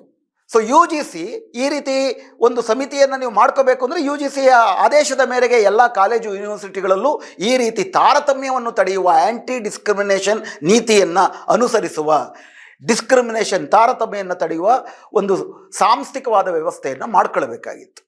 ಆದರೆ 2012ಕ್ಕೆ ಆ ನೀತಿ ರೂಪುಗೊಂಡರೂ ಕೂಡ 2014ರಲ್ಲಿ ಮೋದಿ ಸರ್ಕಾರ ಬರುತ್ತೆ. 2012ರ ನೀತಿನಲ್ಲೇ ಆ ನೀತಿ ಒಳಗಡೆನೆ ಅದಕ್ಕೆ ಹಲ್ಲುಗಳಿರಲಿಲ್ಲ. ಯಾವುದಾದ್ರೂ ನಿಯಮ ಮಾಡಿದ್ರೆ ಆ ನಿಯಮ ಜಾರಿಗೆ ಬರುವ ರೀತಿ ಅದನ್ನು ಎನ್ಫೋರ್ಸ್ಮೆಂಟ್, ಅದಕ್ಕೊಂದು ಶಕ್ತಿಯನ್ನು ತುಂಬಿ ಬಲವಂತವಾಗಿ ಅದನ್ನು ಜಾರಿಯಲ್ಲಿಡುವಂತಹ ವ್ಯವಸ್ಥೆ ಇರಬೇಕು. ಆ ವ್ಯವಸ್ಥೆಯೂ ಕೂಡ ಇರಲಿಲ್ಲ. ಹೀಗಾಗೇ 2012ರಲ್ಲೇ ತಾರತಮ್ಯ ವಿರೋಧಿ ನಿಯಮ ಇದ್ದರು. 2016ರಲ್ಲಿ ರೋಹಿತ್ ವೇಮುಲಾ ತಾರತಮ್ಯಕ್ಕೆ ಬಲಿಯಾದರು. 2019ರಲ್ಲಿ ಪಾಯಲ್ ತದ್ವಿ ಬಲಿಯಾದರು. ಆ ಥರದ್ದು ಸುಮಾರು ಇತ್ತೀಚೆಗೆ 2023ರಲ್ಲಿ ಬಾಂಬೆ IITನಲ್ಲಿ ದರ್ಶನ್ ಅನ್ನೋ ಒಬ್ಬ ಹುಡುಗ ಇದಕ್ಕೆ ಬಲಿಯಾದ. ಈ ಥರ 92 ಜನ ನಾನು ಆಗಲೇ ಹೇಳಿದಾಗೆ. ಹೀಗಾಗಿ ಕೇವಲ 2012ರ ನಿಯಮ ಸಾಲದು. ಆ ನಿಯಮ ಇದ್ದರೂ ಕೂಡ ಈ ರೀತಿ ನಡೀತಿದೆ ಅಂದರೆ ಅದಕ್ಕೆ ಇನ್ನೊಂದಷ್ಟು ಆ ನಿಯಮದಲ್ಲಿರುವ ಲೋಪಗಳನ್ನು ಸರಿತಿದ್ದಬೇಕು ಅಂಥೇಳಿ 2019ರಲ್ಲಿ ರೋಹಿತ್ ವೇಮುಲಾ ಅವರ ತಾಯಿ ರಾಧಿಕಾ ವೇಮುಲಾ ಅವರು ಹಾಗೂ ಪಾಯಲ್ ತದ್ವಿ ಅವರ ತಾಯಿ ಆಬಿದಾ ತದ್ವಿ ಅವರು ಇಬ್ಬರೂ ಕೂಡ ಸುಪ್ರೀಂ ಕೋರ್ಟ್ಗೆ ಒಂದು ಮನವಿಯನ್ನು ಸಲ್ಲಿಸ್ತಾರೆ. ಉನ್ನತ ಶಿಕ್ಷಣ ಅನ್ನುವಂಥದ್ದೇ ಅಂಬೇಡ್ಕರ್ ಅವರ ಪ್ರಕಾರ ತಳ ಸಮುದಾಯಗಳ ವಿಮೋಚನೆಯ ದಾರಿ. ತಳ ಸಮುದಾಯಗಳಿಂದ ಅತ್ಯಂತ ಒಂದು ಸಣ್ಣ ವರ್ಗ ಉನ್ನತ ಶಿಕ್ಷಣದ ಬಾಗಿಲನ್ನು ತಟ್ಟಿ ಪ್ರವೇಶ ಪಡಿತಿದ್ದಂತೆ ಅಲ್ಲಿಂದಲೂ ಕೂಡ ಅವರನ್ನು ಹೊರದೂಡುವ ಈ ವ್ಯವಸ್ಥಿತ ತಂತ್ರವನ್ನು ನಿಲ್ಲಿಸಲಿಲ್ಲ ಅಂತಂದರೆ ಈ ದೇಶದಲ್ಲಿ ಪ್ರಜಾತಂತ್ರಕ್ಕೆ ಅರ್ಥವೇ ಇರೋದಿಲ್ಲ. ಆದ್ದರಿಂದ ನೀವು ಇದಕ್ಕೆ ಹಲ್ಲಿರುವ ನಿಯಮಗಳನ್ನು ರೂಪಿಸಬೇಕು ಅಂಥೇಳಿ ಮನವಿಯನ್ನು ಸಲ್ಲಿಸ್ತಾರೆ. 2019ರಿಂದ ಈ ಮನವಿ ಸಲ್ಲಿಸಿದಾಗ UGCಗೆ ನೋಟಿಸ್ ಕೊಡುತ್ತೆ ಸುಪ್ರೀಂ ಕೋರ್ಟ್. ಇದನ್ನು ತುಂಬ ಸ್ಪಷ್ಟವಾಗಿ ಅರ್ಥ ಮಾಡ್ಕೊಳ್ಬೇಕು. ಇದು ಇದ್ದಕ್ಕಿದ್ದಾಗೆ ಮೋದಿ ಸರ್ಕಾರ 2026ರ ಜನವರಿ 13ನೇ ತಾರೀಕು ಈ ದೇಶದಲ್ಲಿ ಜಾತಿ ತಾರತಮ್ಯ ಇದೆ ಅದನ್ನು ನಿಲ್ಲಿಸ್ಬಿಡ್ಬೇಕು ಅಂತ ತಂದಿದ್ದಲ್ಲ. 2019ರಲ್ಲೇ ಕೋರ್ಟಲ್ಲಿ ಕೇಸ್ ಇತ್ತು. ಪಾಯಲ್ ತದ್ವಿ ಅವರ ತಾಯಿ ಮತ್ತು ರೋಹಿತ್ ವೇಮುಲಾ ಅವರ ತಾಯಂದರು ಕೇಸ್ ಹಾಕಿದ್ರು. ಸುಪ್ರೀಂ ಕೋರ್ಟು ಈ ತಾರತಮ್ಯಗಳನ್ನು ನಿವಾರಣೆ ಮಾಡುವುದಕ್ಕೆ ಏನು ಕ್ರಮ ತೆಗೆದುಕೊಳ್ತೀರಂತ UGCಗೆ ಒಂದು ನೋಟಿಸನ್ನು ಕೊಟ್ಟಿತ್ತು. UGC ಇದನ್ನು ನಾವು ಪರಿಗಣಿಸಿ, ಯೂನಿವರ್ಸಿಟಿ ಗ್ರಾಂಟ್ಸ್ ಕಮಿಷನ್ ಇದನ್ನು ನಾವು ಪರಿಗಣಿಸಿ ತಜ್ಞರ ಸಮಿತಿಯನ್ನು ರೂಪಿಸಿ ಒಂದು ನಿಯಮಗಳನ್ನು ರೂಪಿಸಿ ನಾವು ವಾಪಸ್ ಬರ್ತೀವಿ ನಿಮ್ಮ ಹತ್ರ ಅಂತ ಹೇಳಿದ್ರು. ಅದರ ಭಾಗವಾಗಿ 2019ಕ್ಕೆ ನೋಟಿಸ್ ಕೊಟ್ಟರೆ 2025ರ ಫೆಬ್ರವರಿನಲ್ಲಿ UGC ಒಂದು ಕರಡು ನೀತಿಗಳನ್ನು ರೂಪಿಸ್ಕೊಂಡು ಸುಪ್ರೀಂ ಕೋರ್ಟ್ಗೆ ಬಂತು. ಸುಪ್ರೀಂ ಕೋರ್ಟು ಇದರ ಬಗ್ಗೆ ನಿಮ್ಮ ಅಭಿಪ್ರಾಯ ಏನು ಅಂತ ಅಹವಾಲುದಾರರು ರೋಹಿತ್ ವೇಮುಲಾ ಅವರ ತಾಯಿ ಮತ್ತು ಪಾಯಲ್ ತದ್ವಿ ಅವರ ತಾಯಿಯವರನ್ನ ಕೇಳಿದಾಗ ಅದು ಅಪೂರ್ಣವಾಗಿದೆ, ಕೇವಲ ಇಷ್ಟರಿಂದ ಏನೂ ಆಗೋದಿಲ್ಲ. ಆದ್ದರಿಂದ ಅವರು ಅಹವಾಲುದಾರರು 10 ಅಂಶಗಳ ಒಂದು ಸಲಹೆಗಳನ್ನು ಮುಂದಿಡ್ತಾರೆ. ಅದನ್ನು ಪರಿಗಣಿಸ್ತೀವಿ ಅಂತ ತೆಗೆದುಕೊಂಡಾಗಿ ಅಂತಿಮವಾಗಿ 2025ರ ಅಕ್ಟೋಬರ್ನಲ್ಲಿ ಈ 10 ಸಲಹೆಗಳಲ್ಲಿ ಕೆಲವನ್ನ ಒಪ್ಕೊಂಡು ಕೆಲವನ್ನ ಒಪ್ಕೊಳ್ಳದಿರ ಅದನ್ನು ಪಬ್ಲಿಕ್ ಡಿಸ್ಕಷನ್ಗೆ ಇಡ್ತಾರೆ. ಅಂತಿಮವಾಗಿ ಸುಪ್ರೀಂ ಕೋರ್ಟ್ ಮತ್ತೊಮ್ಮೆ ಆದಷ್ಟು ಬೇಗ ನೀವು ಈ ನಿಯಮಗಳನ್ನು ನೋಟಿಫಿಕೇಶನ್ ಮಾಡಬೇಕು, ಜಾರಿಗೆ ತರಬೇಕು ಅಂತಂದ್ಬಿಟ್ಟು ಮತ್ತೆ ಸುಪ್ರೀಂ ಕೋರ್ಟು ತಪರಾಕಿ ಹಾಕಿದ ಮೇಲೆ ಸುಪ್ರೀಂ ಕೋರ್ಟಿನ ಒತ್ತಡದ ಕಾರಣಕ್ಕೆ ಹಂಗೆ ನೋಡಿದ್ರೆ ವೈರುಧ್ಯ ಏನಪ್ಪ ಅಂದರೆ 2025ರಲ್ಲಿ ಈ ಥರ ತಪರಾಕಿ ಹಾಕಿದ್ದು ಇವತ್ತೇನು ಸ್ಟೇ ಆರ್ಡರ್ ಕೊಟ್ಟಿದೆ ಅದೇ ಬೆಂಚ್. ಅವತ್ತು ಜಸ್ಟಿಸ್ ಸೂರ್ಯಕಾಂತ್ ಅವರು ಸುಪ್ರೀಂ ಕೋರ್ಟ್ನ ಚೀಫ್ ಜಸ್ಟಿಸ್ ಆಗಿರಲಿಲ್ಲ, ಸುಪ್ರೀಂ ಕೋರ್ಟ್ನ ಜಡ್ಜ್ ಆಗಿದ್ದರು. ಹಾಗೆ ಬಾಗ್ಚಿ ಅವರು ಕೂಡ ಸುಪ್ರೀಂ ಕೋರ್ಟ್ನ ಜಡ್ಜ್ ಆಗಿದ್ದರು. ಆ ಇಬ್ಬರು ಪೀಠವೇ ಇವತ್ತು ಸುಪ್ರೀಂ ಕೋರ್ಟ್ನ ಮುಖ್ಯ ನ್ಯಾಯಾಧೀಶರ ಪೀಠವಾಗಿಯೂ ಕೂಡ ಅದಿದೆ, ದ್ವಿಸದಸ್ಯರ ಪೀಠ. ಅವರೇ ಇದಕ್ಕೆ ತಪರಾಕಿ ಹಾಕಿದ್ರು. ಅದರ ಭಾಗವಾಗಿ 2026ರ ಜನವರಿ 16ನೇ ತಾರೀಕು ನೋಟಿಫಿಕೇಶನ್ ಹೊರಡಿಸ್ತು. ಅದು ತಮ್ಮ ಪರದೆಯ ಮೇಲೆ ಬರುತ್ತೆ, ತಾವು ಅದನ್ನು ಗಮನಿಸ್ಬೋದು. ಹಾಗಾದರೆ ಈ ನೋಟಿಫಿಕೇಶನ್ನು ಕೇವಲ SC ST OBCಗಳನ್ನು ಮಾತ್ರ ರಕ್ಷಿಸುವಂತಹ ಅವಕಾಶಗಳನ್ನು ಹೊಂದಿದೆಯಾ? ಅಸ್ಪಷ್ಟವಾಗಿದೆಯಾ? ಮೇಲ್ಜಾತಿ ಮಧ್ಯಮ ವರ್ಗದವರು ಬೀದಿನಲ್ಲಿ ಏನು ಆರೋಪಗಳನ್ನು ಹೊರಿಸ್ತಿದ್ದಾರೆ ಈ ಕಾಯ್ದೆಯ ಮೇಲೆ, ಈ ರೆಗ್ಯುಲೇಷನ್ ಮೇಲೆ, ಆ ರೀತಿ ಇದೆಯಾ ಇದು? ಹಾಗೂ ಈ ನಿಯಮ ಬಂದ್ಬಿಟ್ರೆ ಬೇಕಾಬಿಟ್ಟಿಯಾಗಿ ಲಕ್ಷಾಂತರ ಸವರ್ಣೀಯರನ್ನು ಶಿಕ್ಷೆಗೊಳಪಡಿಸ್ಬಿಡ್ಬೋದಾ? ಏನಿದೆ ಈ ನಿಯಮದಲ್ಲಿ? ಕೆಲವು ವಿಷಯಗಳನ್ನು ನಿಮ್ಮ ಗಮನಕ್ಕೆ ತರ್ತೀನಿ. ತಮ್ಮ ಪರದೆ ಮೇಲೆ ಬರೋದನ್ನು ತಾವು ನೋಡ್ಬೋದು. ಯಾವ ತಾರತಮ್ಯಗಳನ್ನು ನಿವಾರಣೆ ಮಾಡುವುದಕ್ಕೆ ಮಾಡಿದ್ದಾರೆ? ಪ್ರಾರಂಭದಲ್ಲೇ ಇದರ ಉದ್ದೇಶವನ್ನು ವಿವರಿಸ್ತಾ ಪ್ರಿಯಂಬಲ್ ಅನ್ನೋ ಸೆಕ್ಷನ್ನಲ್ಲೇ ಸ್ಪಷ್ಟವಾಗಿ ಹೇಳ್ತಾರೆ. And whereas the university grants commission is determined to eradicate discrimination on the basis of religion, race, caste, gender, place of birth or against persons with disabilities in higher education institutions. ಯಾವ ಕಾರಣಕ್ಕಾಗಿ ತರ್ತಿದ್ದಾರೆ? ಯಾರ ಮೇಲೆ ತಾರತಮ್ಯವನ್ನು ನಿಗ್ರಹಿಸುವುದಕ್ಕೆ ತರ್ತಿದ್ದಾರೆ? ತುಂಬ ಸ್ಪಷ್ಟವಾಗಿ ಏನು ಹೇಳ್ತಾರೆ? ಧರ್ಮ, ಜನಾಂಗ, ಜಾತಿ, ಲಿಂಗ, ಹುಟ್ಟಿದ ಪ್ರದೇಶ ಅಥವಾ ಬೇರೆ ರೀತಿಯಾದಂಥ ವೈಕಲ್ಯಗಳನ್ನು ಹೊಂದಿರುವಂಥ ವ್ಯಕ್ತಿಗಳ ಮೇಲೆ ಏನು ತಾರತಮ್ಯಗಳನ್ನು ಮಾಡಲಾಗುತ್ತೆ ಅದನ್ನು ನಿಗ್ರಹಿಸುವುದಕ್ಕಾಗಿ ಇದನ್ನು ತರಲಾಗಿದೆ. ಕೇವಲ SC ST OBCಗಳ ಮೇಲೆ ನಡೆಯುವಂತಹ ಜಾತಿ ತಾರತಮ್ಯವನ್ನು ನಿಗ್ರಹಿಸುವುದಕ್ಕೆ ಮಾತ್ರ ತರಲಾಗಿದೆ ಅಂತ ಎಲ್ಲಿದೆ ಇದರಲ್ಲಿ? ಇದು ಮೊದಲನೇದು. ಎರಡನೇದು, ಪ್ರಧಾನವಾಗಿ ಬೀದಿನಲ್ಲಿರೋ ಜನ ಹೇಳ್ತಿರೋದೇನಪ್ಪ ಅಂತಂದರೆ, ಈ ಕಾಯ್ದೆಯ ಸೆಕ್ಷನ್ 3C ತುಂಬ ಸ್ಪಷ್ಟವಾಗಿ ಏನು ಹೇಳುತ್ತೆ ಅಂದರೆ, ಕೇವಲ SC ST OBCಗಳ ಬಗ್ಗೆ ಮಾತ್ರ ಮಾತನಾಡುತ್ತೆ ಅಂತ ಹೇಳುತ್ತೆ. ಆ ಸೆಕ್ಷನ್ 3C ತಮ್ಮ ಮುಂದೆ ಬರುತ್ತೆ ಡೆಫಿನೇಷನ್ನ. ಇದರಲ್ಲಿ ತಾವು ಅದನ್ನು ಓದ್ಬೋದು. ಕ್ಯಾಸ್ಟ್ ಬೇಸ್ಡ್ ಡಿಸ್ಕ್ರಿಮಿನೇಷನ್ ಅಂದರೆ ಏನು ಅಂತ ಅದು ವಿವರಣೆ ಕೊಡುತ್ತೆ. Caste based discrimination means discrimination only on the basis of the caste or tribe against the members of the scheduled caste, scheduled tribes and other backward classes. ಜಾತಿ ತಾರತಮ್ಯ ಅಂದರೆ ಇದಲ್ದಿರ ಬೇರೆ ಏನಿರುತ್ತೆ? ಏನೇನು ತಾರತಮ್ಯ ಅಂತ ವಿವರಿಸ್ಕೊಂಡು ಹೋಗ್ಬೇಕಾದ್ರೆ ಕ್ಯಾಸ್ಟ್ ಡಿಸ್ಕ್ರಿಮಿನೇಷನ್ ಅಲ್ಲಿ ವಿವರಣೆ ಮಾಡ್ತಿದ್ದಾರೆ. ಇವತ್ತು ಮೇಲ್ಜಾತಿಗಳು, ತಥಾಕಥಿತ ಮೇಲ್ಜಾತಿಗಳು, ಅವರನ್ನು ಶೋಷಕ ಜಾತಿಗಳು ಅಂತಲೇ ಕರಿಬೇಕು. ಯಾಕಂದರೆ ಇತಿಹಾಸದ ಉದ್ದಕ್ಕೂ ಅಧಿಕಾರ, ಸಂಪತ್ತು, ಜ್ಞಾನ ಅವ್ರ ಹತ್ರ ಇತ್ತು. ಅವರು ಉಳಿದವ್ರಿಗೆ ಅದನ್ನು ನಿರಾಕರಿಸಿದ್ರು. ಬೇರೆಯವರಿಗೆ ಜ್ಞಾನವನ್ನು ನಿರಾಕರಿಸಿ ಅವರ ಅಜ್ಞಾನವನ್ನು ಬಳಸಿಕೊಂಡು ಅಧಿಕಾರವನ್ನು ಮಾಡ್ತಾ ಬಂದರು. ಹೀಗಾಗಿ ಶೋಷಣೆ ಯಾರಿಂದ ಯಾರಿಗಾಗುತ್ತೆ? ಮೇಲ್ಜಾತಿಗಳಿಂದ ಕೆಳಜಾತಿಗಳಿಗೆ. ಜಾತಿ ಶೋಷಣೆ ಅಂದರೆ ಅರ್ಥ ಅದು. ಹಳ್ಳಿಗಳಲ್ಲಿ ಮೇಲ್ಜಾತಿಗಳ ಮನೆಗಳಿಗೆ ನಾವು ಮೇಲ್ಜಾತಿಗಳ ಮನೆಗಳ ಬಾಡಿಗೆಯನ್ನು ಕೊಡೋದಿಲ್ಲ ಪಟ್ಟಣದಲ್ಲಿ. ಇದು ತಾರತಮ್ಯ ಅಂತ ಹೇಳಬೇಕು. ಇಲ್ಲ, ನೀವು ನನಗೆ ಮನೆ ಯಾಕೆ ಕೊಡೋದಿಲ್ಲ, ಜಾತಿ ಆಧಾರಿತ ತಾರತಮ್ಯ ಅಲ್ವಾ ಅದು? ಇಲ್ಲ, ನೀವು ಅದು ಜಾತಿ ಆಧಾರಿತ ತಾರತಮ್ಯ ಅಂದ್ಬಿಟ್ರೆ ನನ್ನ ಮೇಲೆ ತಾರತಮ್ಯ ಮಾಡ್ದಂಗೆ ಆಗುತ್ತೆ ಅಂತ ಯಾರಾದರೂ ಹೇಳಕ್ಕೆ ಸಾಧ್ಯವ? ರೇಷಿಯಲ್ ಡಿಸ್ಕ್ರಿಮಿನೇಷನ್, ಜನಾಂಗೀಯ ಭೇದ ಯಾರ್ಯಾರ ಮೇಲೆ ಮಾಡ್ತಾರೆ? ಯಾವ ಜನಾಂಗಕ್ಕೆ ಅಧಿಕಾರ, ಜ್ಞಾನ, ಸಂಪತ್ತು ಇದೆ, ಅದು ಯಾವ ಜನಾಂಗಕ್ಕೆ ಇಲ್ವೋ ಅವ್ರ ಮೇಲೆ ಮಾಡ್ತಾರೆ. ಅಮೆರಿಕಾದಲ್ಲಿ ಬಿಳಿಯರ ಹತ್ರ ಎಲ್ಲ ಇದೆ, ಕರಿಯರ ಮೇಲೆ ಜನಾಂಗೀಯ ತಾರತಮ್ಯ ಮಾಡ್ತಾರೆ. ಅದೇ ರೀತಿ ಲಿಂಗ ತಾರತಮ್ಯ ಯಾರ ಮೇಲೆ ಯಾರು ಮಾಡೋದಕ್ಕೆ ಸಾಧ್ಯ? ಈ ಸಮಾಜದಲ್ಲಿ, ಪುರುಷ ಪ್ರಧಾನವಾದಂಥ ಸಮಾಜದಲ್ಲಿ ಪುರುಷರ ಹತ್ರ ಕುಟುಂಬದ ಅಧಿಕಾರ ಇದೆ. ಸಮಾಜ ಪುರುಷರನ್ನ ಪ್ರಧಾನವಾಗಿ ಎಲ್ಲ ಬಗೆಯ ಸಾಂಸ್ಕೃತಿಕ ಅಧಿಕಾರರನ್ನಾಗಿ ಗಮನಿಸುತ್ತೆ. ಪುರುಷರಿಂದ ಮಹಿಳೆಯರಿಗೆ ಆಗುವುದು ಲಿಂಗ ತಾರತಮ್ಯ ಹೊರತು ಮಹಿಳೆಯರಿಂದ ಪುರುಷರಿಗೆ ಆಗುವುದು ಅಪರೂಪ. ಅದೇ ರೀತಿ ಕೆಲವು ಸಂದರ್ಭಗಳಲ್ಲಿ ಅಪರೂಪದ ಪ್ರಕರಣಗಳಲ್ಲಿ ಈ ಕಾನೂನುಗಳ ದುರ್ಬಳಕೆ ಆಗಬಹುದಾ ಅಂದ್ರೆ ಆಗಬಹುದು. ಎಷ್ಟು ಪ್ರಮಾಣದಲ್ಲಿ ದುರ್ಬಳಕೆ ಆಗ್ತಾ ಇದೆ? ಇಡೀ ಈಗ ರೇಪ್ ವಿರುದ್ಧದ ಕಾನೂನು ಬರುತ್ತೆ, ಅದನ್ನು ಯಾರಾದರೂ ದುರ್ಬಳಕೆ ಮಾಡ್ಕೋಬೇಕು. ಆದರೆ ರೇಪ್ ವಿರುದ್ಧ ಕಾನೂನು ಇರಬೇಕಾ ಬೇಡವಾ? ವರದಕ್ಷಿಣೆ ವಿರೋಧಿ ಕಾನೂನು ಬರುತ್ತೆ. ವರದಕ್ಷಿಣೆ ವಿರೋಧಿ ಕಾನೂನು ಬಂದ ತಕ್ಷಣ ಇದು ಪುರುಷರ ವಿರುದ್ಧ ಅಂತ ದೊಡ್ಡ ಹುಯಿಲೆಬ್ತು. ಅದರ ದುರ್ಬಳಕೆ ಆಗಿರುತ್ತೆ, ಒಂದಿಬ್ಬರು ಮಾಡ್ಕೊಂಡಿರ್ತಾರೆ. 1-2% ಜಾಸ್ತಿ ದುರ್ಬಳಕೆ ಇಲ್ಲ. ಆದರೆ 98% ಜನರಿಗೆ ಇದು ರಕ್ಷಣೆಯನ್ನು ಕೊಡುತ್ತೆ. ನೀವು ಹಬ್ಬ ಅಂದರೆ ದುರ್ಬಳಕೆಯನ್ನು ತಡೆಯುವುದಕ್ಕೆ ಒಂದು ಮೆಕ್ಯಾನಿಸಮ್ ಬೇಕು ಅಂತ ಕೇಳಬಹುದೇ ಹೊರತು ಇದಿರುವುದೇ ನಮ್ಮ ಮೇಲೆ ತಾರತಮ್ಯ ಮಾಡುವುದಕ್ಕೆ.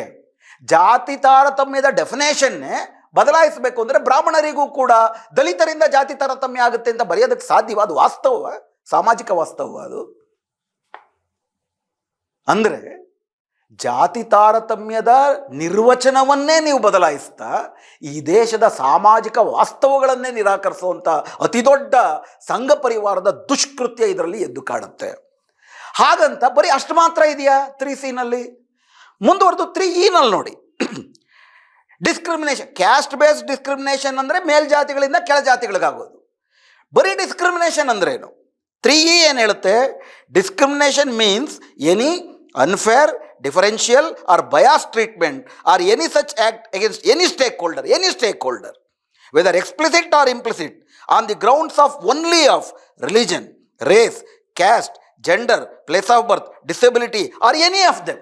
It also includes distinction, exclusion, limitation or preferences which has the purpose of effect of nullifying or impairing equality of treatment in education, and in particular imposing conditions on any stakeholder or group of stakeholders which are incompatible with human dignity. ಮಾನವ ಘನತೆಯನ್ನು ನಿರಾಕರಿಸಿ ಯಾವುದೇ ಆಧಾರದಲ್ಲಿ, ತುಂಬ ಸ್ಪಷ್ಟವಾಗಿ ಕೇವಲ caste ಅಲ್ಲ, ನಾನಾಗಲೇ ಓದಿಳಿದಂತೆ ಅವೆಲ್ಲ ಆಧಾರದಲ್ಲಿ ನಡೆಯುವಂತಹ ತಾರತಮ್ಯಗಳನ್ನು ಕೂಡ ತಾರತಮ್ಯ ಅಂತಲೇ ಪರಿಗಣಿಸುತ್ತೆ. ಮತ್ತು ತಾರತಮ್ಯ ವಿರೋಧಿ ಸಮಿತಿ ಈ ಎಲ್ಲ ತಾರತಮ್ಯಗಳನ್ನು ಕೂಡ ಪರಿಗಣನೆಗೆ ತೆಗೆದುಕೊಳ್ಬೇಕು ಅಂತಿದೆ. ಇದರಲ್ಲಿ ಆಗಿರೋ ಒಂದೇ ಒಂದು ವ್ಯತ್ಯಾಸ ಏನಪ್ಪ ಅಂತಂದರೆ, ಇದಕ್ಕೊಂದು ಈ ಹಿಂದೆ ಪಾಲಿಸಲೇಬೇಕು ಅಂತ ನಿಯಮ ಇರಲಿಲ್ಲ. ಈಗೇನು ಮಾಡಿದ್ದಾರೆ, UGCಗೆ ಯಾವ ಸಂಸ್ಥೆ ಅಥವಾ ಯಾವ ಯೂನಿವರ್ಸಿಟಿ ಇದನ್ನು ಪಾಲಿಸುವುದಿಲ್ಲವೋ ಅವ್ರ ಮೇಲೆ ಕ್ರಮ ತೆಗೆದುಕೊಳ್ತೀವಿ. ಯಾವ ರೀತಿ ಕ್ರಮ ತೆಗೆದುಕೊಳ್ತೀವಿ? ಕ್ರಿಮಿನಲ್ ಕ್ರಮಗಳಲ್ಲ. Debarred from participating in UGC schemes. UGCಯ ಹಲವಾರು ಯೋಜನೆಗಳಿಂದ ಹೊರಗಿಡಲಾಗುತ್ತೆ. Debarred from offering degree programmes. ಯಾವುದೇ ವಿಶ್ವವಿದ್ಯಾಲಯ ಪದವಿಗಳನ್ನು ಕೊಡುವುದನ್ನು, ಯಾವುದೇ ವಿಶ್ವವಿದ್ಯಾಲಯ ರಚಿಸೋದೇ ಪದವಿ ಕೊಡುವುದಕ್ಕೆ, ಆ ಹಕ್ಕುಗಳನ್ನು ಅಮಾನತಲ್ಲಿ ಇಡಲಾಗುತ್ತೆ. Debarred from offering online mode programmes removed from the list of HI maintaining under section 2. ಅಂದರೆ UGC ಒಂದು ವಿಶ್ವವಿದ್ಯಾಲಯವಾಗಿ ಅದು ಅಧಿಕಾರವನ್ನು ಚಲಾಯಿಸುವಂತಹ ಅವಕಾಶಗಳನ್ನು ನಾವು ಅಮಾನತಿನಲ್ಲಿ ಇಡ್ತೀವಿ. ಅವಾಗ ಒಂದು ಫೋರ್ಸ್ ಇರುತ್ತೆ, ನೀವೊಂದು ಸಮಿತಿ ಮಾಡಲೇಬೇಕು ಅನ್ನುವಂತಹ ಒಂದು ಒತ್ತಡ ಸೃಷ್ಟಿಯಾಗುತ್ತೆ. ಆ ಒತ್ತಡದ ಕಾರಣಕ್ಕಾಗಿ ನೀವು ಸಮಿತಿಗಳನ್ನು ಮಾಡ್ತೀರಿ. ಹೀಗಾಗಿ ಆ ಒಂದು ಎನ್ಫೋರ್ಸ್ಮೆಂಟ್ ಕ್ಲಾಸ್ ಈ ಹಿಂದೆ ಇರಲಿಲ್ಲ 2012ರ ನಿಯಮಗಳಲ್ಲಿ. ಈಗ ಒಂದು ಎನ್ಫೋರ್ಸ್ಮೆಂಟ್ ಕ್ಲಾಸ್ ಈ ರೀತಿ ನೀವು ಮಾಡಲಿಲ್ಲ ಅಂದರೆ ಈ ಕ್ರಮಗಳನ್ನು ಎದುರಿಸಬೇಕಾಗತ್ತೆ. ಹೀಗಾಗಿ ಇವತ್ತು ದೇಶದಲ್ಲಿರುವಂತಹ ಎಲ್ಲ ಕಾಲೇಜು ಮತ್ತು ಯೂನಿವರ್ಸಿಟಿಗಳು ಕೂಡ ಈಕ್ವಲ್ ಆಪರ್ಚುನಿಟಿ ಸೆಂಟರ್, ಸಮಾನ ಅವಕಾಶಗಳ ಸಮಿತಿಯನ್ನು ರೂಪಿಸಬೇಕಾಗತ್ತೆ. ಹಾಗೂ ಅದರ ಭಾಗವಾಗಿ ಅವರೊಂದು ಈಕ್ವಿಟಿ ಕೌನ್ಸಿಲ್ ಅಂದರೆ ಸಮಾನತೆಯ ಕಮಿಟಿಗಳನ್ನು ರೂಪಿಸಬೇಕಾಗತ್ತೆ. ಇದರಲ್ಲೂ ಕೂಡ ಏನು ಅನ್ಯಾಯ ಆಗಿದೆ, ಯಾರು ಸಮಾನತೆಯನ್ನು ಜಾರಿಗೆ ತರ್ತಿದಾರಾ ಇಲ್ವೋ, ಈಗ ದೂರು ಬರುತ್ತೆ, ಆ ದೂರು ಬಂದಾಗ ಆ ದೂರನ್ನು ಪರಿಶೀಲಿಸಿ ಅದರ ಬಗ್ಗೆ ತೀರ್ಮಾನ ತೆಗೆದುಕೊಳ್ಳೋದಕ್ಕೊಂದು ಸಮಿತಿ ಇರಬೇಕು. ಆ ತೀರ್ಮಾನ ತೆಗೆದುಕೊಳ್ಳುವ ಸಮಿತಿನಲ್ಲಿ ಕೇವಲ ಶೋಷಕರೇ ಇದ್ದರೆ, ಶೋಷಣೆಯ ಹಿನ್ನೆಲೆಯಿಂದ ಬಂದವರಿಗೆ ಡೆಮಾಕ್ರಸಿ ಬಗ್ಗೆ ಹೇಳ್ತಾರೆ, ಪ್ರಜಾತಂತ್ರ ಅಂದರೆ ಪ್ರಜಾತಂತ್ರ ಮಾಡೋದು ಮಾತ್ರ ಅಲ್ಲ, ಪ್ರಜಾತಂತ್ರವಾಗಿ ಇದ್ದೀವಿ ಅಂತ ಕಾಣಿಸ್ಬೇಕು. ಹೀಗಾಗಿ ಸಮಿತಿಗಳಲ್ಲೂ ಕೂಡ ಶೋಷಿತರ ಪ್ರಾತಿನಿಧ್ಯ ಇರಬೇಕು. 2012ರಲ್ಲೂ ಕೂಡ ಅದಿರಲಿಲ್ಲ. ಆದರೆ ಅಹವಾಲುದಾರರು ಕೊಟ್ಟಂಥ ರೆಕಮೆಂಡೇಷನಲ್ಲಿ ಈ ಥರ ಸಮಿತಿಗಳು ರೂಪುಗೊಂಡಾಗ ಆ ಸಮಿತಿಗಳಲ್ಲಿ ಅರ್ಧಕ್ಕಿಂತ ಹೆಚ್ಚು ಯಾರು ಸಂಭಾವ್ಯ ಶೋಷಣೆಗೆ ಗುರಿಯಾಗುತ್ತಾರೆ, ಜಾತಿ, ಲಿಂಗ, ಡಿಸೆಬಿಲಿಟೀಸ್ ಇತ್ಯಾದಿಗಳ ಆಧಾರದಲ್ಲಿ ಶೋಷಣೆಗೆ ಗುರಿಯಾಗ್ತಾರೆ, ಅವರ ಪ್ರಾತಿನಿಧ್ಯ ಇರಬೇಕು ಅಂತ. ಆದರೆ ಇದರಲ್ಲಿ ಏನು ಮಾಡಿದ್ದಾರೆ, ಯಾರ್ಯಾರು ಇರ್ತಾರೆ ಮತ್ತು ವಿಶೇಷವಾಗಿ ಆ ಸಮಿತಿನಲ್ಲಿ ಆ ಸಂಸ್ಥೆಯ ಪ್ರಮುಖರೇ ಇದ್ದುಬಿಟ್ರೆ, ಈ ಹಿಂದೆ ಏನಿತ್ತು 2012ರಲ್ಲಿ ಒಬ್ಬ ಅಸೋಸಿಯೇಟ್ ಪ್ರೊಫೆಸರ್ನ ಈಕ್ವಿಟಿ ಕೌನ್ಸಿಲ್ನ ಇನ್ಚಾರ್ಜ್ ಮಾಡ್ತಿದ್ರು, ಒಬ್ಬ ಅಸಿಸ್ಟೆಂಟ್ ಪ್ರೊಫೆಸರ್ನ ಎದುರುಗಡೆ ಯಾರಾದರೂ ವಿದ್ಯಾರ್ಥಿಗಳು ಹೆಂಗೆ ದೂರ ಹೇಳಕ್ಕೆ ಸಾಧ್ಯ? ಮತ್ತು ನಮ್ಮ ಎಲ್ಲ ವಿಶ್ವವಿದ್ಯಾಲಯಗಳ ಹಿನ್ನೆಲೆಯನ್ನು ನೀವು ಗಮನಿಸಿದ್ರೆ 100ಕ್ಕೆ 85ರಷ್ಟು ಭಾಗ SC ST ಮತ್ತು OBCಗಳ ಅಲ್ಲದ ಅಸಿಸ್ಟೆಂಟ್ ಪ್ರೊಫೆಸರ್ಗಳೇ ಹೆಚ್ಚಿರ್ತಾರೆ. ಹೀಗಾಗಿ ಪ್ರಾತಿನಿಧಿಕವಾಗಿರಬೇಕು ಅಂತ ಅಂದ್ಬಿಟ್ಟು ಅಹವಾಲ್ದಾರರು ಸಲಹೆ ಮಾಡಿದರು. ಆದರೆ ಆ ಅಹವಾಲನ್ನು ಒಪ್ಕೊಂಡಿಲ್ಲ. ಬದಲಿಗೆ ಏನು ಮಾಡಿದ್ದಾರೆ, ಯಾರೇ 10 ಜನರ ಸಮಿತಿ ಇರುತ್ತೆ, ಆ 10 ಜನರ ಸಮಿತಿಯ ಮುಖ್ಯಸ್ಥ head of the institution shall be ex officio chairperson. ಅಂದರೆ ಆ ಸಂಸ್ಥೆಯ ಕಾಲೇಜಿನ ಪ್ರಿನ್ಸಿಪಾಲು ಅಥವಾ ಯೂನಿವರ್ಸಿಟಿಯ ವೈಸ್ ಚಾನ್ಸಲರು, ಅವರುಗಳು ಆ ಸಂಸ್ಥೆಯ ಚೇರ್ಮನ್ ಆಗಿರ್ತಾರೆ. 3 professors are senior faculty members of that higher education institution.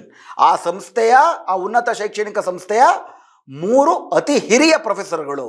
ಇವರ ಸಾಮಾಜಿಕ ಹಿನ್ನೆಲೆಯನ್ನು ಕೂಡ ಇವತ್ತಿನ ವಾಸ್ತವದಲ್ಲಿ ನೀವು ನೋಡೋದಾದರೆ ಆ 3 ಹಿರಿಯ ಪ್ರೊಫೆಸರ್ಗಳ ಸ್ಥಾನಕ್ಕೆ ಬರುವುದರಲ್ಲಿ ಬಹಳಷ್ಟು ಜನ SC ST ಮತ್ತು OBCಗಳಾಗಿರೋದಿಲ್ಲ. ಒಂದು staff member other than teacher, ಅದನ್ನು ಕೂಡ ಚೇರ್ಮನ್ ನೇಮಕ ಮಾಡ್ತಾರೆ. ಆ ಸ್ಟಾಫ್ ಮೆಂಬರು ಶೋಷಿತ ಹಿನ್ನೆಲೆಯನ್ನೋರೇ ಆಗಿರಬೇಕು ಅಂತಿಲ್ಲ. 2 representative from civil society having relevant experience as members. ನಾಗರಿಕ ಸಮಾಜದಿಂದ 2 ಅವರ ಸಾಮಾಜಿಕ ಹಿನ್ನೆಲೆ ಏನಿರಬೇಕು ಅಂತಲೂ ಕೂಡ ಇದರಲ್ಲಿ ಸ್ಪಷ್ಟ ಇಲ್ಲ. 2 student representatives to be named nominated based on academic merit excellence in sports performance in curricular activities. Curricular ಆ್ಯಕ್ಟಿವಿಟಿಗಳಲ್ಲಿ, ಮೆರಿಟಲ್ಲಿ ಮತ್ತು ಸ್ಪೋರ್ಟ್ಸಲ್ಲಿ ಎಕ್ಸಲೆನ್ಸ್ ಸಾಧಿಸಿರುವಂಥ ವಿದ್ಯಾರ್ಥಿ ಪ್ರತಿನಿಧಿಗಳು. ಸಾಮಾನ್ಯವಾಗಿ ಇದರಲ್ಲಿ SC ST OBC ಪ್ರಾತಿನಿಧ್ಯ ಇರುವುದು ಕಡಿಮೆ. ಕಾರಣಗಳು ನಮಗೆ ಗೊತ್ತಿರುವಂಥದ್ದು.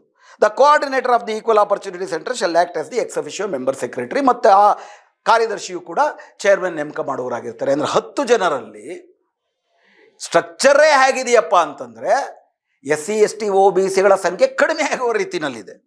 ನಾಮಕಾವಸ್ಥೆಯಾಗಿ ಸೆಕ್ಷನ್ 7ರಲ್ಲಿ ಏನು ಹೇಳ್ತಾರೆ, the committee must have representation of other backward classes, persons with disabilities, schedule caste, schedule tribes and women, ಇವರೆಲ್ಲರ ಪ್ರಾತಿನಿಧ್ಯ ಇರಬೇಕು ಅಂತ ಹೇಳಿದ್ದಾರೆ. ಇವರೆಲ್ಲರೂ ತಲಾಗೊಬ್ಬೊಬ್ರು ಇರಬೇಕು ಅಂತ ಅಂದ್ಬಿಟ್ಟು ಸ್ಪಷ್ಟಪಡಿಸಿಲ್ಲ. ಇದರಲ್ಲಿ 10 ಜನರಲ್ಲಿ ಈ ಎಲ್ಲ ಹಿನ್ನೆಲೆಯ ಒಬ್ಬ ಪ್ರತಿನಿಧಿ ಇದ್ದರೂ ಕೂಡ ಅದನ್ನು ಪ್ರಾತಿನಿಧ್ಯ ಅಂತ ಪರಿಗಣಿಸುವ ಒಂದು ನಿರ್ದಿಷ್ಟವಾಗಿ 50%ಕ್ಕಿಂತ ಹೆಚ್ಚು ಶೋಷಿತರ ಪ್ರಾತಿನಿಧ್ಯ ಇರಬೇಕು ಅನ್ನೋದು ಇಲ್ವೇ ಇಲ್ಲ. ಅದು ಕೂಡ ಮೇಲ್ಜಾತಿಗಳ ರಕ್ಷಣೆಗೆ ಪೂರಕವಾಗಿಯೇ ರಚನೆ ಆದಂತಿದೆ ಹಂಗೆ ನೋಡೋದಾದರೆ.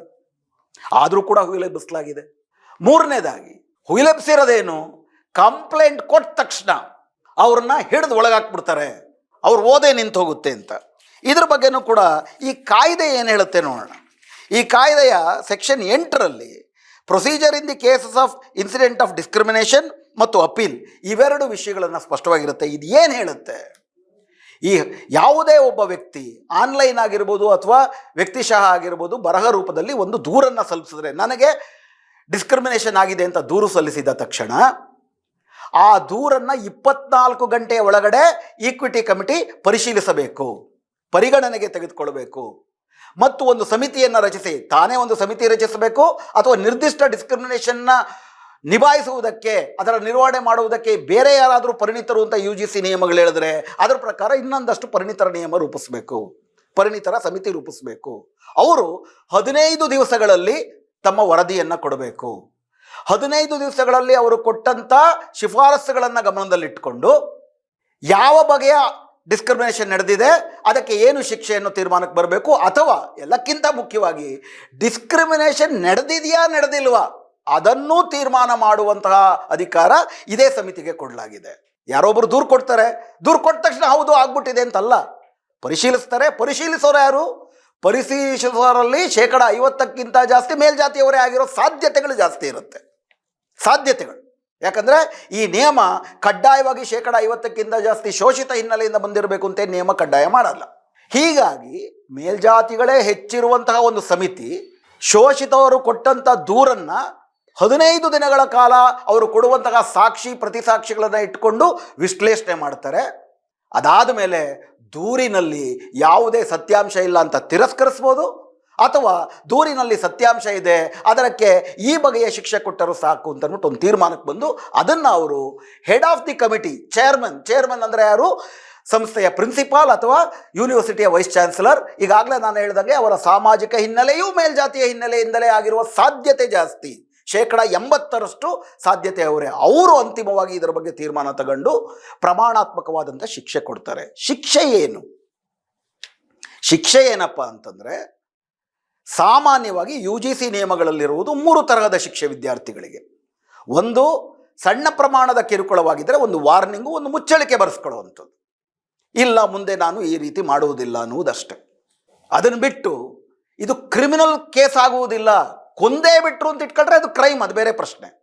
ತಾರತಮ್ಯವನ್ನು, ಅದು ಶೈಕ್ಷಣಿಕ ಸಂಸ್ಥೆಯ ಒಳಗಡೆ ನಡೆಯುವ ಯಾವುದೇ ತಾರತಮ್ಯಗಳನ್ನು ಈ ಬಗೆಯ ಸಣ್ಣ ಸ್ವರೂಪದನ್ನು ಕ್ರಿಮಿನಲ್ ಆ್ಯಕ್ಟ್ ಆಗಿ ಪೊಲೀಸರು ಕೊಡಬೇಕು ಅಂತೇನಿಲ್ಲ. ಅಂಥ ಕ್ರೈಮ್ ಸಂಭವಿಸಿದರೆ ಬೇರೆ ಬೇರೆ ರೀತಿಯ, ಉದಾಹರಣೆಗೆ ರ್ಯಾಗಿಂಗ್ ಈಗ ಕ್ರಿಮಿನಲ್ ಆ್ಯಕ್ಟ್. ಅದು ಈ ಸಾಂಸ್ಥಿಕ ತಾರತಮ್ಯಗಳು ಬಂದಾಗ ವಾರ್ನಿಂಗ್ ಕೊಡ್ತಾರೆ.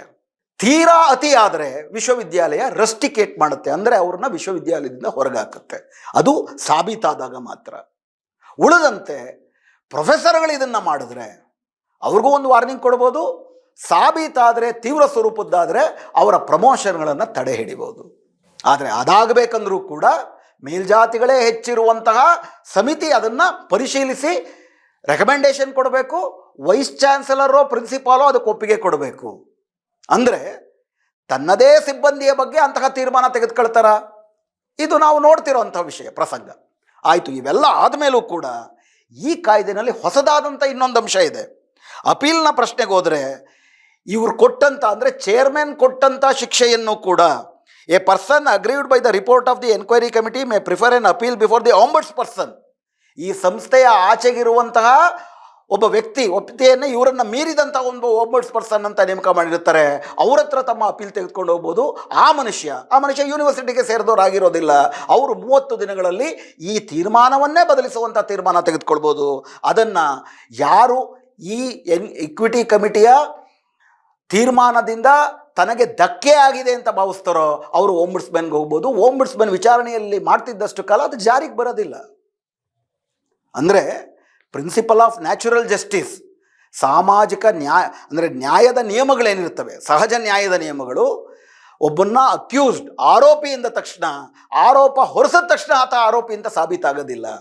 ಸಹಜ ನ್ಯಾಯದ ನಿಯಮಗಳ ಪ್ರಕಾರ, ಕಾನೂನಿನ ಪ್ರಕಾರ ಅವರ ಅಹವಾಲನ್ನು ಪರಿಶೀಲಿಸಿ ಈಕ್ವಿಟಿ ಕಮಿಟಿ 15 ದಿವಸದಲ್ಲಿ ಮಾಡೋದು ಅದೇನೆ. ಆಮೇಲೆ ಒಂದು ತೀರ್ಮಾನಕ್ಕೆ ಬರುತ್ತೆ. ಸೊ ಎಲ್ಲ ಬಗೆಯ ಒಂದು ಎಚ್ಚರಿಕೆಗಳನ್ನು ಕೂಡ ಇಲ್ಲಿ ತೆಗೆದುಕೊಳ್ಳಲಾಗಿದೆ. ಮತ್ತು ಇದನ್ನು ಯಾವ ರೀತಿ ಇದನ್ನು ವಿರೋಧಿಸೋದಕ್ಕೆ ಸಾಧ್ಯ? ವಿಶೇಷವಾಗಿ ಯಾತಕ್ಕಾಗಿ ಈ ಕಾಯ್ದೆಯ ಅಗತ್ಯ ಬಿತ್ತು? ಕಾಯ್ದೆಯ ಅಗತ್ಯ ಬಿದ್ದದ್ದು ನಿತ್ಯ ನಿರಂತರವಾಗಿ ಸಾಮಾಜಿಕವಾಗಿ ಶೋಷಿತ ಹಿನ್ನೆಲೆಯಿಂದ ಬಂದಿರುವಂತಹ ವಿದ್ಯಾರ್ಥಿಗಳ ಮೇಲೆ ವ್ಯವಸ್ಥಿತವಾದಂಥ, ಪೂರ್ವಾಗ್ರಹ ಪೀಡಿತವಾದಂಥ, ವ್ಯಕ್ತಿಗತವಾದಂಥ ಭರ್ತ್ಸನೆ, ಹೀಯಾಳಿಸುವಿಕೆ, ಅಪಮಾನಿಸುವಿಕೆ, ವ್ಯವಸ್ಥಿತವಾಗಿ ಸೌಲಭ್ಯಗಳನ್ನು ನಿರಾಕರಣೆ ಮಾಡುವುದು ಅಧಿಕಾರಸ್ಥರಿಂದ ನಿರಂತರವಾಗಿ ನಡೀತಾ ಇದೆ. ಕಳೆದ 5 ವರ್ಷದಲ್ಲಿ 13,500 ವಿದ್ಯಾರ್ಥಿಗಳು ಈ ಹಿನ್ನೆಲೆಯಿಂದ ಬಂದವರು ಓದ್ಬಿಟ್ಟು ಹೋಗಿದ್ದಾರೆ. ಅವರೆಲ್ಲರೂ ಕೂಡ ನಮ್ಮ ದೇಶದ ಆಸ್ತಿಗಳಾಗ್ಬೋದು. ಆದಂಥವರು ಜಾತಿ ಪೂರ್ವಾಗ್ರಹ ಮತ್ತು ಜಾತಿ ಪೀಡಿತ ವ್ಯವಸ್ಥಿತವಾದಂಥ ಪ್ರಕ್ರಿಯೆಗಳ ಮೂಲಕವಾಗಿ ಇದಾಗ್ತಿದೆ. 92 ಪ್ರತಿಭಾನ್ವಿತ ವಿದ್ಯಾರ್ಥಿಗಳು ಆತ್ಮಹತ್ಯೆ ಮಾಡ್ಕೊಂಡಿದ್ದಾರೆ. ಇದು ತಡೆಗಟ್ಟಬೇಕಾ ಬೇಡವಾ? ವಾಸ್ತವದ ಪ್ರಶ್ನೆ, ಈ ದೇಶದಲ್ಲಿ ಕ್ಯಾಸ್ಟ್ ಡಿಸ್ಕ್ರಿಮಿನೇಷನ್ ಇದೆಯಾ ಇಲ್ವಾ? ಜೆಂಡರ್ ಡಿಸ್ಕ್ರಿಮಿನೇಷನ್ ಇದೆಯಾ ಇಲ್ವಾ? ದುರ್ಬಳಕೆ ಆಗ್ತಿರ್ಬೋದು 1-2%. ಅದನ್ನು ತಡೆಯುವುದು ಹೇಗೆ ಅನ್ನೋದನ್ನು ಗಂಭೀರವಾಗಿ ಪರಿಶೀಲಿಸ್ಬೋದು, ಅದು ಬೇರೆ ಪ್ರಶ್ನೆ. ಆದರೆ ಕ್ಯಾಸ್ಟ್ ಡಿಸ್ಕ್ರಿಮಿನೇಷನ್ ಅಂತಲೇ ಇಲ್ಲ ಅಂತ ನೀವು ಹೇಳ್ಬಿಟ್ರೆ, ಕ್ಯಾಸ್ಟ್ ಡಿಸ್ಕ್ರಿಮಿನೇಷನ್ ಯಾರಿಂದ ಯಾರಿಗಾಗುತ್ತೆ ಅಂತ ಹೇಳೋದ್ರ ಮೂಲಕ ಸವರ್ಣೀಯರ ಹಿತಕ್ಕೆ ಧಕ್ಕೆ ಬಂದಿದೆ ಅಂತ ನೀವು ಹೇಳ್ಬಿಟ್ರೆ, ನಿತ್ಯ ನೂತನವಾಗಿ ಅಂತರ್ಜಾತಿ ವಿವಾಹ ಆದರೆ ಹೆತ್ತು ಮಕ್ಕಳನ್ನ ಕೊಚ್ಚು ಕತ್ತರಿಸಿ ಬೀದಿಗೆ ಎಸಿತಿರೋದು ಇವತ್ತು ಇದನ್ನ ದೇಶದ ವಾಸ್ತವ ಅಲ್ವಾ? ಧರ್ಮಾಧಾರಿತವಾದಂಥ, ಜಾತಿ ಆಧಾರಿತವಾದಂಥ ನಿತ್ಯ ನಿರಂತರ ಶೋಷಣೆ ಈ ದೇಶದ ಪ್ರತಿಭಾನ್ವಿತವಾದಂಥ ಈ ಹಿನ್ನೆಲೆಯಿಂದ ಬಂದಂತಹ ಪ್ರತಿಭೆಗಳನ್ನು, ಅವರ ಕನಸುಗಳನ್ನು ಅರ್ಧದಲ್ಲೇ ಕತ್ತರಿಸ್ತಿರಬೇಕಾದರೆ ಒಂದು ನಾಗರಿಕ ಸಮಾಜ, ಒಂದು ಮಾನವೀಯ ಸಮಾಜ, ಒಂದು ಪ್ರಜಾತಂತ್ರ ಅದನ್ನು ತಡೆಗಟ್ಟಬೇಕು. ಯಾವುದನ್ನು? ತಾರತಮ್ಯವನ್ನು ತಡೆಗಟ್ಟಬೇಕು. ಜಾತಿ ಆಧಾರಿತ ವ್ಯವಸ್ಥೆ ಮತ್ತೆ ಯೂನಿವರ್ಸಿಟಿ ವಲಯಗಳಲ್ಲಿ ಜಾತಿ ತಾರತಮ್ಯ ಮಾಡಕ್ಕೆ ಬಿಡಬಾರ್ದು, ಲಿಂಗ ತಾರತಮ್ಯ ಮಾಡಕ್ಕೆ ಬಿಡಬಾರ್ದು. ಇನ್ಫ್ಯಾಕ್ಟ್ ಇದರ ಮತ್ತೊಂದು ಸುಧಾರಿತವಾದಂಥ ಇದರಲ್ಲಿ EWS ಸೆಕ್ಷನ್ನು ಕೂಡ ಸೇರಿಸಿದ್ದಾರೆ ಇದರೊಳಗಡೆ. ಕೇವಲ SC ST OBC ಮತ್ತು ಡಿಸೆಬಿಲಿಟಿನವರೆಲ್ಲ EWS ಕೂಡ ಯಾಕೆ ಬರ್ತಾರೆ? ಯಾಕಂತಂದರೆ ಇವರೆಲ್ಲವೂ ಕೂಡ ಈಗ ರಿಸರ್ವ್ಡ್ ಕ್ಯಾಟಗರಿ. 2012ರಲ್ಲಿ SC ST ಅಂತ ಮಾತ್ರ ಇತ್ತು, OBC ಯಾಕಿರಲಿಲ್ಲ ಅಂತಂದರೆ ಮಂಡಲ್ 2 ಪ್ರಕಾರವಾಗಿ ಆಗತಾನೆ ಇನ್ನೂ ಬರ್ತಿದ್ರು OBCಗಳು ಉನ್ನತ ಶಿಕ್ಷಣಕ್ಕೆ. 10 ವರ್ಷ ಆದಮೇಲೆ ಆದರೆ ಇವತ್ತು ಹೆಚ್ಚಿನ ಸಂಖ್ಯೆಯಲ್ಲಿ OBCಗಳು ಇದ್ದಾರೆ. OBCಗಳು ಈ ರೀತಿಯಾದಂಥ ಜಾತಿ ಆಧಾರಿತ ಪೂರ್ವಾಗ್ರಹಗಳಿಗೆ ತುತ್ತಾಗ್ತಿದ್ದಾರೆ. ಆದ್ದರಿಂದ OBCನ ಸೇರಿಸಲಾಯಿತು. 2012ರಲ್ಲಿ EWS ಇರಲಿಲ್ಲ, ಯಾಕಂದರೆ EWS ಜಾರಿಗೆ ಬಂದಿದ್ದೇನೆ 2019 ನಂತರ. ಅವರೆಲ್ಲ ಮೇಲ್ಜಾತಿ. EWS ಕ್ಯಾಟಗರಿ ಅಂದ್ರೇನು? ಯಾರು SC ಅಲ್ಲವೋ, ಯಾರು OBC ಅಲ್ಲವೋ, ಯಾರು ST ಅಲ್ಲವೋ ಅಂದರೆ ಮೇಲ್ಜಾತಿಗಳೇ. ಈ ರೀತಿ ಎಕನಾಮಿಕಲಿ ವೀಕರ್ ಸೆಕ್ಷನ್ ಮೇಲ್ಜಾತಿಗಳಿಗೂ ಕೂಡ ಇದರಲ್ಲಿ ಪ್ರೊಟೆಕ್ಷನ್ ಇದೆ ಈ ಕಾಯ್ದೆನಲ್ಲಿ. ಇನ್ನು ಯಾರಿಗೆ ಪ್ರೊಟೆಕ್ಷನ್ ಇಲ್ಲ? ಯಾರು ಇತಿಹಾಸದುದ್ದಕ್ಕೂ ಅಧಿಕಾರ, ಸಂಪತ್ತು, ಜ್ಞಾನ ಇವೆಲ್ಲವನ್ನು ಇಟ್ಕೊಂಡು ವರ್ತಮಾನದಲ್ಲೂ ಅದರ ಲಾಭವನ್ನು ಪಡ್ಕೊಳ್ತಿದ್ದಾರೆ ಮತ್ತು ಅದನ್ನು ಬಳಸಿಕೊಂಡು ಯಾರು ಅದನ್ನು ತಾರತಮ್ಯ ಮಾಡುವುದಕ್ಕೆ ಬಳಸ್ತಿದ್ದಾರೆ, ವ್ಯವಸ್ಥಿತವಾಗಿ ಅಥವಾ ಪೂರ್ವಾಗ್ರಹ ಪೀಡಿತರಾಗಿ ವೈಯಕ್ತಿಕವಾಗಿ, ಅವರ ಮೇಲೆ ಈ ಕ್ರಮವೇ ಹೊರತು ಆ ಹಿನ್ನೆಲೆಯಿಂದ ಬಂದಂಥ ಎಲ್ಲರ ಮೇಲೂ ಅಲ್ಲ. ಮತ್ತು ಆ ಕ್ರಮ ತೆಗೆದುಕೊಳ್ಳಬೇಕಾದರೂ ಕೂಡ ಸಾಕಷ್ಟು ಮುನ್ನೆಚ್ಚರಿಕೆಗಳು ಪ್ರತಿ ಹಂತದಲ್ಲೂ ಇದೆ. ಅನ್ಯಾಯ ಆಯಿತು ಅಂತಂದರೆ ಅಪೀಲ್ ಹೋಗುವಂತಹ, ತನ್ನ ಮೇಲೆ ಜಾರಿಯಾಗದಿರುವಂಥ ಅವಕಾಶಗಳಿದ್ದಾವೆ. ಎಲ್ಲಕ್ಕಿಂತ ಮುಖ್ಯವಾಗಿ ಸಾಮಾಜಿಕ ವಾಸ್ತವವೇ ಏನಪ್ಪ ಅಂದರೆ, ಈಕ್ವಿಟಿ ಕಮಿಟಿನಲ್ಲಿ ಶೋಷಿತರ ಪ್ರಾತಿನಿಧ್ಯ ಬರುವುದಕ್ಕೆ, 50ಕ್ಕಿಂತ ಹೆಚ್ಚು ಪ್ರಾತಿನಿಧ್ಯ ಬರುವುದಕ್ಕೆ ಅವಕಾಶವೇ ಇಲ್ಲದಿರೋ ರೀತಿ ಈ ಸಮಾಜದ ವಾಸ್ತವಗಳಿದ್ದಾವೆ. ಇಷ್ಟೆಲ್ಲ ಇದ್ದರೂ ಕೂಡ ಈ ತರಹದ ಅಂದರೆ ಸಾಮಾಜಿಕ ನ್ಯಾಯದ ಅಂಶವೇ ಚರ್ಚೆಗೆ ಬರಬಾರದು.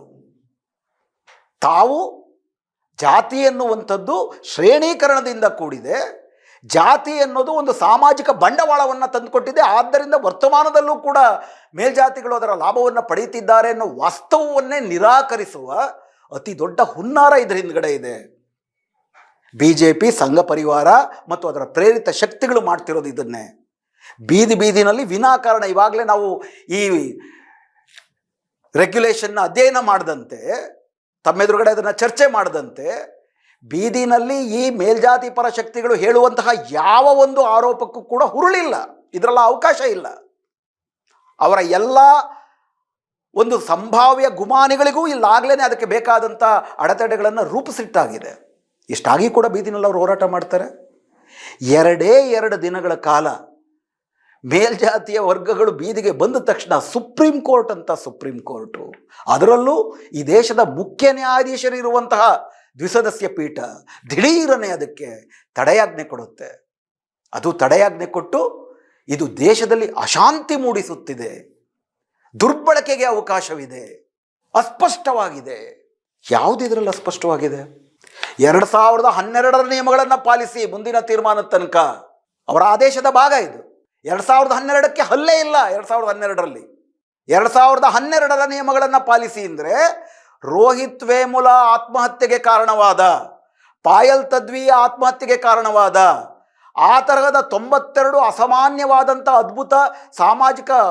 ಅದ್ಭುತವಾದಂಥ ಶೋಷಿತ ಪ್ರತಿಭೆಗಳ ಆತ್ಮಹತ್ಯೆಗೆ ಕಾರಣವಾದ, 13,500 ವಿದ್ಯಾರ್ಥಿಗಳು ಉನ್ನತ ಶಿಕ್ಷಣ ತೊರೆದು ಹೋಗುವುದಕ್ಕೆ ಕಾರಣವಾದಂಥ ಶೈಕ್ಷಣಿಕ ವಾತಾವರಣಕ್ಕೆ ಹಿಂತಿರುಗಿರಿ ಅಂತ ಸುಪ್ರೀಂ ಕೋರ್ಟ್ ಇಂಡೈರೆಕ್ಟಾಗಿ ಹೇಳ್ತಾ ಇದೆ. ಮೇಲ್ಜಾತಿಗಳ ಊಹಾತ್ಮಕವಾದಂಥ ಆತಂಕಕ್ಕೆ ಇಷ್ಟು ದಿಢೀರನೆ ಪ್ರತಿಕ್ರಿಯಿಸುವಂತಹ ನಮ್ಮ ಸುಪ್ರೀಂ ಕೋರ್ಟು, ಪ್ರಾರಂಭದಲ್ಲೇ ನಾನು ಹೇಳಿದಾಗೆ ಇದೇ ಮೋದಿ ಸರ್ಕಾರ ಒಂದು SIR ಪ್ರಕ್ರಿಯೆಯನ್ನು ಮಾಡ್ತಾ ಇದೆ.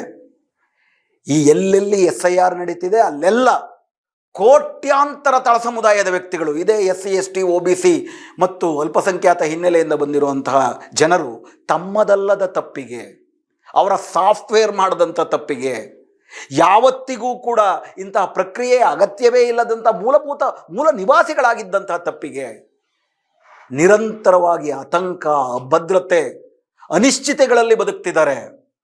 ವೆಸ್ಟ್ ಬೆಂಗಾಲಲ್ಲಿ ನೋಟಿಸ್ ಕೊಟ್ಟರು ಅಂತಂದರೆ ಬಾಂಗ್ಲಾದೇಶದಿಂದ ಅಲ್ಲ, ವೆಸ್ಟ್ ಬೆಂಗಾಲ್, ಭಾರತದ ಅವಿಭಾಜ್ಯ ಅಂಗವಾಗಿರುವ ವೆಸ್ಟ್ ಬೆಂಗಾಲಿಂದ ಬೆಂಗಳೂರಿಗೆ ಬಂದು 2 ಲಕ್ಷ ಜನ ಬೇರೆ ಬೇರೆ ಏನು ಕೆಲಸದಲ್ಲಿದ್ದಾರೆ.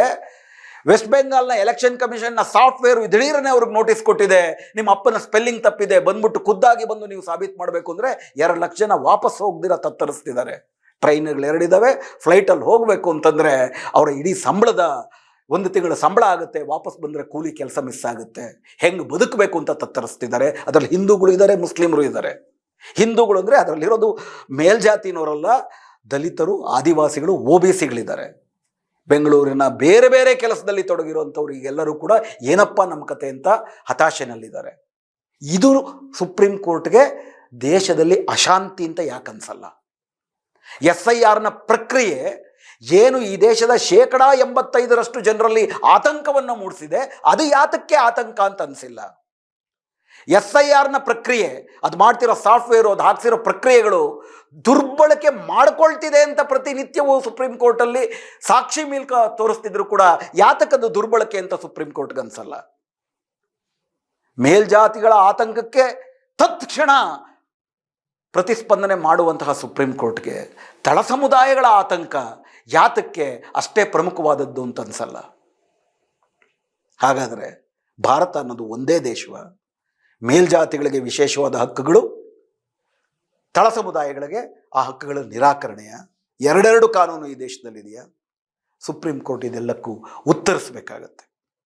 ಮೂಲ ಪ್ರಶ್ನೆಗೆ ಬರೋದಾದರೆ, ಈ ಬಗೆಯ ಇವತ್ತೇನು ಕರ್ನಾಟಕದಲ್ಲೂ ಕೂಡ ಈ ಬಗೆಯ ವ್ಯವಸ್ಥಿತ ಜಾತಿ ತಾರತಮ್ಯವನ್ನು ನಿಗ್ರಹಿಸಬೇಕು ಅಂತೇಳಿ ಒಂದು ರೋಹಿತ್ ವೇಮುಲ ಕಾಯ್ದೆಯನ್ನು ತರಬೇಕು ಅನ್ನುವಂತಹ ಪ್ರಯತ್ನ ನಡೀತಿದೆ. ದೇಶಾದ್ಯಂತ ವ್ಯವಸ್ಥಿತವಾದಂಥ ಈ ರೀತಿ ಡಿಸ್ಕ್ರಿಮಿನೇಷನ್, ಯಾವ ದೇಶ ಒಂದು ಬಹುಸಂಖ್ಯಾತ ಜನಾಂಗಗಳನ್ನು ಜಾತಿ ಆಧಾರದಲ್ಲಿ, ಪ್ರದೇಶದ ಆಧಾರದಲ್ಲಿ, ಧರ್ಮದ ಆಧಾರದಲ್ಲಿ, ಲಿಂಗದ ಆಧಾರದಲ್ಲಿ ನಿರಂತರ ತಾರತಮ್ಯ ಮಾಡ್ಕೊಂಡಿರುತ್ತೆ, ಅದನ್ನೊಂದು ಪ್ರಜಾತಂತ್ರ ದೇಶ ಅಂತ ಕರೆಯೋಕ್ಕೆ ಸಾಧ್ಯವ? ಅಂಥ ಸಮಾಜವನ್ನು ನಾಗರಿಕ ಸಮಾಜ ಅಂತ ಕರೆಯೋಕ್ಕೆ ಸಾಧ್ಯವ? 77 ವರ್ಷ ಆದಮೇಲೆ, ಸ್ವಾತಂತ್ರ್ಯ ಬಂದ ಮೇಲೆ ಒಂದು ನಿಯಮ ರೂಪ ಆಗ್ತಿದೆ, ಆ ನಿಯಮಕ್ಕೂ ಅಡ್ಡಿ ಬರುತ್ತೆ ಅಂದರೆ ಈ ದೇಶದಲ್ಲಿ ನಾವು ನಿಜಕ್ಕೂ ನಾಗರಿಕರ ಅನ್ನುವ ಪ್ರಶ್ನೆಯನ್ನು ಕೇಳ್ಕೊಳ್ಬೇಕಾಗತ್ತೆ. ಇದರಲ್ಲಿ ಇರುವಂತಹ ಪಾಸಿಟಿವ್ ವಿಷಯಗಳು, ಎನ್ಫೋರ್ಸ್ಮೆಂಟ್ ಮೆಕ್ಯಾನಿಸಮ್ ಇದೆ, ಅದನ್ನು ಉಳಿಸಿಕೊಳ್ಳಬೇಕು. ಇನ್ಫ್ಯಾಕ್ಟ್ 2012ರ ಕಾಯ್ದೆನಲ್ಲಿ ಯಾವ್ಯಾವ ಬಗೆಯ ಡಿಸ್ಕ್ರಿಮಿನೇಷನ್ ಸಾಧ್ಯ, ಜಾತಿ ಆಧಾರಿತ, ಲಿಂಗ ಆಧಾರಿತ ಅಂತ ವಿವರಗಳಿದ್ವು, ಅದನ್ನೆಲ್ಲ ಕಿತ್ತಾಕ್ಬಿಟ್ಟಿದ್ದಾರೆ. ಇನ್ಫ್ಯಾಕ್ಟ್ ಅಸ್ಪಷ್ಟತೆ ಅದರಿಂದಾಗಿ ಉಂಟಾಗಿದೆ, ಸುಪ್ರೀಂ ಕೋರ್ಟ್ ಹೇಳ್ತಿರೋದ್ರಿಂದಲ್ಲ. ಹೀಗಾಗಿ ನಾವೆಲ್ಲರೂ ಏನೊಂದು university grants commission promotion of equity and higher education institutions regulation 2026 ಈಗೇನಿದೆ ಅದನ್ನು ಇನ್ನಷ್ಟು ಗಟ್ಟಿಗೊಳಿಸಬೇಕಾಗಿದೆ. ಆ್ಯಕ್ಚುಲಿ ಮೋದಿ ಸರ್ಕಾರದ UGC ಏನು ಪಾಯಲ್ ತದ್ವಿ ಅವರ ತಾಯಿ ಮತ್ತು ರೋಹಿತ್ ವೇಮುಲ ಅವರ ತಾಯಿ ಸಜೆಷನ್ ಕೊಟ್ಟಿದ್ರು, 10 ಸಜೆಷನ್, ಸಾಮಾಜಿಕವಾಗಿ ನೊಂದ ಶೋಷಿತ ಹಿನ್ನೆಲೆಯ ವರ್ಗದ ವಿದ್ಯಾರ್ಥಿಗಳು ನಿರಾಳವಾಗಿ ವಿಶ್ವವಿದ್ಯಾಲಯದಲ್ಲಿ ವಿದ್ಯೆ ಪಡಿಬೇಕು ಅಂದರೆ ಈ ರೀತಿ ಪ್ರೊಟೆಕ್ಷನ್ಗಳು ಬೇಕು ಅಂತ ಅದನ್ನೆಲ್ಲ ಡೈಲ್ಯೂಟ್ ಮಾಡಿದೆ.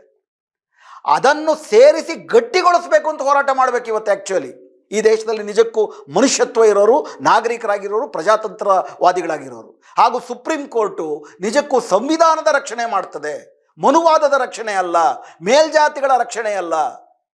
ಪ್ರಜಾತಂತ್ರವನ್ನು ಮತ್ತು ಸಾಮಾಜಿಕ ನ್ಯಾಯವನ್ನು ಕಾಪಾಡುವುದು ಸುಪ್ರೀಂ ಕೋರ್ಟ್ನ ಉದ್ದೇಶವಾಗಿದ್ದರೆ ಅವರು ಈ 2026ರ ರೆಗ್ಯುಲೇಷನ್ನ ಇನ್ನಷ್ಟು ಗಟ್ಟಿಗೊಳಿಸುವುದಕ್ಕೆ ಪ್ರಯತ್ನಿಸಬೇಕೇ ಹೊರತು ಅದನ್ನು ಡೈಲ್ಯೂಟ್ ಮಾಡುವುದಕ್ಕೆ ಮೋದಿ ಸರ್ಕಾರಕ್ಕೆ ಅವಕಾಶ ಕೊಡಬಾರ್ದು. ಯಾಕಂದರೆ ಆಗ ಡೈಲ್ಯೂಟ್ ಆಗೋದು ಕೇವಲ ವಿಶ್ವಸಂಸ್ಥೆಯ ವಿಶ್ವವಿದ್ಯಾಲಯದ ನಿಯಮಗಳಲ್ಲ. ಯಾಕಂದರೆ ಅದರಲ್ಲಿ ಅವರು ಮುಂದಿಡ್ತಿರೋದೇನು, ಈ ದೇಶದ ಶೋಷಕ ಜಾತಿಗಳ ವಾದ ಏನಪ್ಪ ಅಂತಂದರೆ ಜಾತಿ ಶೋಷಣೆಯೇ ಇಲ್ಲ, ರಿವರ್ಸ್ ಆಗಿ SC ST OBCಗಳೇ ಬ್ರಾಹ್ಮಣರನ್ನು ಶೋಷಣೆ ಮಾಡ್ತಾರೆ, ಪುರುಷರೇ ಮಹಿಳೆಯರನ್ನು ಶೋಷಣೆ ಮಾಡ್ತಾರೆ. ಈ ತರಹದ ನಮ್ಮ ದೇಶದ ಸಾಮಾಜಿಕ ವಾಸ್ತವಗಳನ್ನು ಆ್ಯಕ್ಚುಲಿ EWS ಮೀಸಲಾತಿ ಬರುವುದರ ಮೂಲಕವೇ ಸಾಮಾಜಿಕ ನ್ಯಾಯದ ಹಂದರವೇ ಬದಲಾಗೋಯಿತು. ಅದನ್ನು ಇನ್ನೂ ವ್ಯವಸ್ಥಿತವಾಗಿ ಬೇರೆ ಬೇರೆ ಹಂತದಲ್ಲಿ ತರ್ತಾ ಇದ್ದಾರೆ. ಇಂಥ ಶಕ್ತಿಗಳನ್ನು ಸ್ಪಷ್ಟವಾಗಿ ಗುರುತಿಸಬೇಕು. ಈ ನಿಯಮ ಕಿತ್ತಾಕಬೇಕು ಅಂತ ಅಂದ್ಬಿಟ್ಟು ತಾರತಮ್ಯವೇ ಇರಬೇಕು ಅಂತ ವಾದಿಸ್ತಿರೋದು, ರಾಜೀನಾಮೆ ಕೊಟ್ಟು BJP ಪಕ್ಷದ ಮೇಲೆ ಒತ್ತಡ ತರುವ ನಾಟಕಗಳಾಡ್ತಿರೋದು BJPನವರು, ABVP ಅಂತ ವಿದ್ಯಾರ್ಥಿ ಸಂಘಟನೆಗಳು. ಉಳಿದವರು ಬೀದಿನಲ್ಲಿ ಹೋರಾಡ್ತಿಲ್ಲ, ಕೆಲವರು ಅರೆಬರೆ ಇದರ ನಿಯಮಗಳಿಗಾಗಿ ಹೋರಾಟ ಮಾಡ್ತಿದ್ದಾರೆ, ಕೆಲವರು ಹೃತ್ಪೂರ್ವಕವಾಗಿ ಹೋರಾಟ ಮಾಡ್ತಿದ್ದಾರೆ, ಕೆಲವರು ಮೌನವಾಗಿದ್ದಾರೆ. ಆದರೆ ಅಂಥವರೆಲ್ಲರೂ ಒಗ್ಗೂಡಿ ಸಮಯದ ಒಂದು ನಿಯಮಗಳು ಯೂನಿವರ್ಸಿಟಿಗಳಲ್ಲಿ ಬರಬೇಕು ಅಂತ ಗಟ್ಟಿಯಾಗಿ ಹೋರಾಟ ಮಾಡಬೇಕು. ಈ ಬೀದಿ ಹೋರಾಟಗಳು ಕೂಡ ಏನು ಈ ನಿಯಮದ ವಿರುದ್ಧ ಬಂತು, ಅದು ಕೂಡ ಒಂದು ರೀತಿಯಲ್ಲಿ ಸುಪ್ರೀಂ ಕೋರ್ಟ್ ಮೇಲೆ ಒತ್ತಡ ಹಾಕುವ ಭಾಗವಾಗಿಯೇ ಇದೆ ಅನ್ನೋದನ್ನು ನಾವು ಮರಿಬಾರ್ದು. ಸಾಮಾನ್ಯವಾಗಿ ಸುಪ್ರೀಂ ಕೋರ್ಟು ಏನು ಹೇಳುತ್ತೆ, ಹೊರಗಿನ ಯಾವುದೇ ಸನ್ನಿವೇಶಗಳು ನಮ್ಮ ಮೇಲೆ ಪ್ರಭಾವ ಬೀರುವುದಿಲ್ಲ, ನಾವು ಕೇವಲ ಕಾನೂನು ಸಾಕ್ಷ್ಯ ಪುರಾವೆ ಮಾತ್ರ ನೋಡ್ತೀವಿ ಅಂತಾರೆ. ಬೀದಿನಲ್ಲಿ 2 ದಿವಸ ಗಲಾಟೆ ಮಾಡಿದ ತಕ್ಷಣ ನಿಯಮಗಳನ್ನೇ ಬದಲಾಯಿಸ್ಬಿಡ್ತಾರೆ. ಅಂದರೆ ಹೊರಗಿನ ವಾತಾವರಣ. ಆದರೆ ಅದೇ ಸುಪ್ರೀಂ ಕೋರ್ಟು ನೂರಾರು ಜನ BLOಗಳು ಸಾಯ್ತಿದ್ದಾರೆ, ಆತ್ಮಹತ್ಯೆ ಮಾಡ್ಕೊತಿದ್ದಾರೆ, ಕೋಟ್ಯಾಂತರ ಜನ ಆತಂಕದಲ್ಲಿದ್ದಾರೆ. ಆ ಹೊರಗಿನ ವಾತಾವರಣದಿಂದ ಪ್ರಭಾವಕ್ಕೊಳಗಾಗೋದಿಲ್ಲ. ಅಂದರೆ ನಮ್ಮ ಸುಪ್ರೀಂ ಕೋರ್ಟ್ನ ವರ್ಗ ಹಿನ್ನೆಲೆ, ಆ ಸುಪ್ರೀಂ ಕೋರ್ಟ್ನ ಪೀಠದಲ್ಲಿ ಕುಳಿತಿರುವವರ ಪೂರ್ವಾಗ್ರಹಗಳು ಕೂಡ ಇದರಿಂದ ಎದ್ದು ಕಾಣುತ್ತೆ. ಇದನ್ನು ಕೂಡ ನಾವು ಅರ್ಥ ಮಾಡಿಕೊಂಡು ಈ ದೇಶವನ್ನು ನಿಜವಾದ ತಾಂತ್ರಿಕಗೊಳಿಸುವುದಕ್ಕೆ, ಈ ದೇಶದ ಸಂವಿಧಾನದ ಸ್ಫೂರ್ತಿಯನ್ನು ಉಳಿಸುವುದಕ್ಕೆ ಹೋರಾಟ ಮಾಡುವ ಅಗತ್ಯವಿದೆ ಅಂತ ಹೇಳ್ತಾ ಇವತ್ತಿನ ಈ ಚರ್ಚೆಯನ್ನು ಇಲ್ಲಿಗೆ ನಿಲ್ಲಿಸ್ತಿದ್ದೀನಿ. ನಮಸ್ಕಾರ.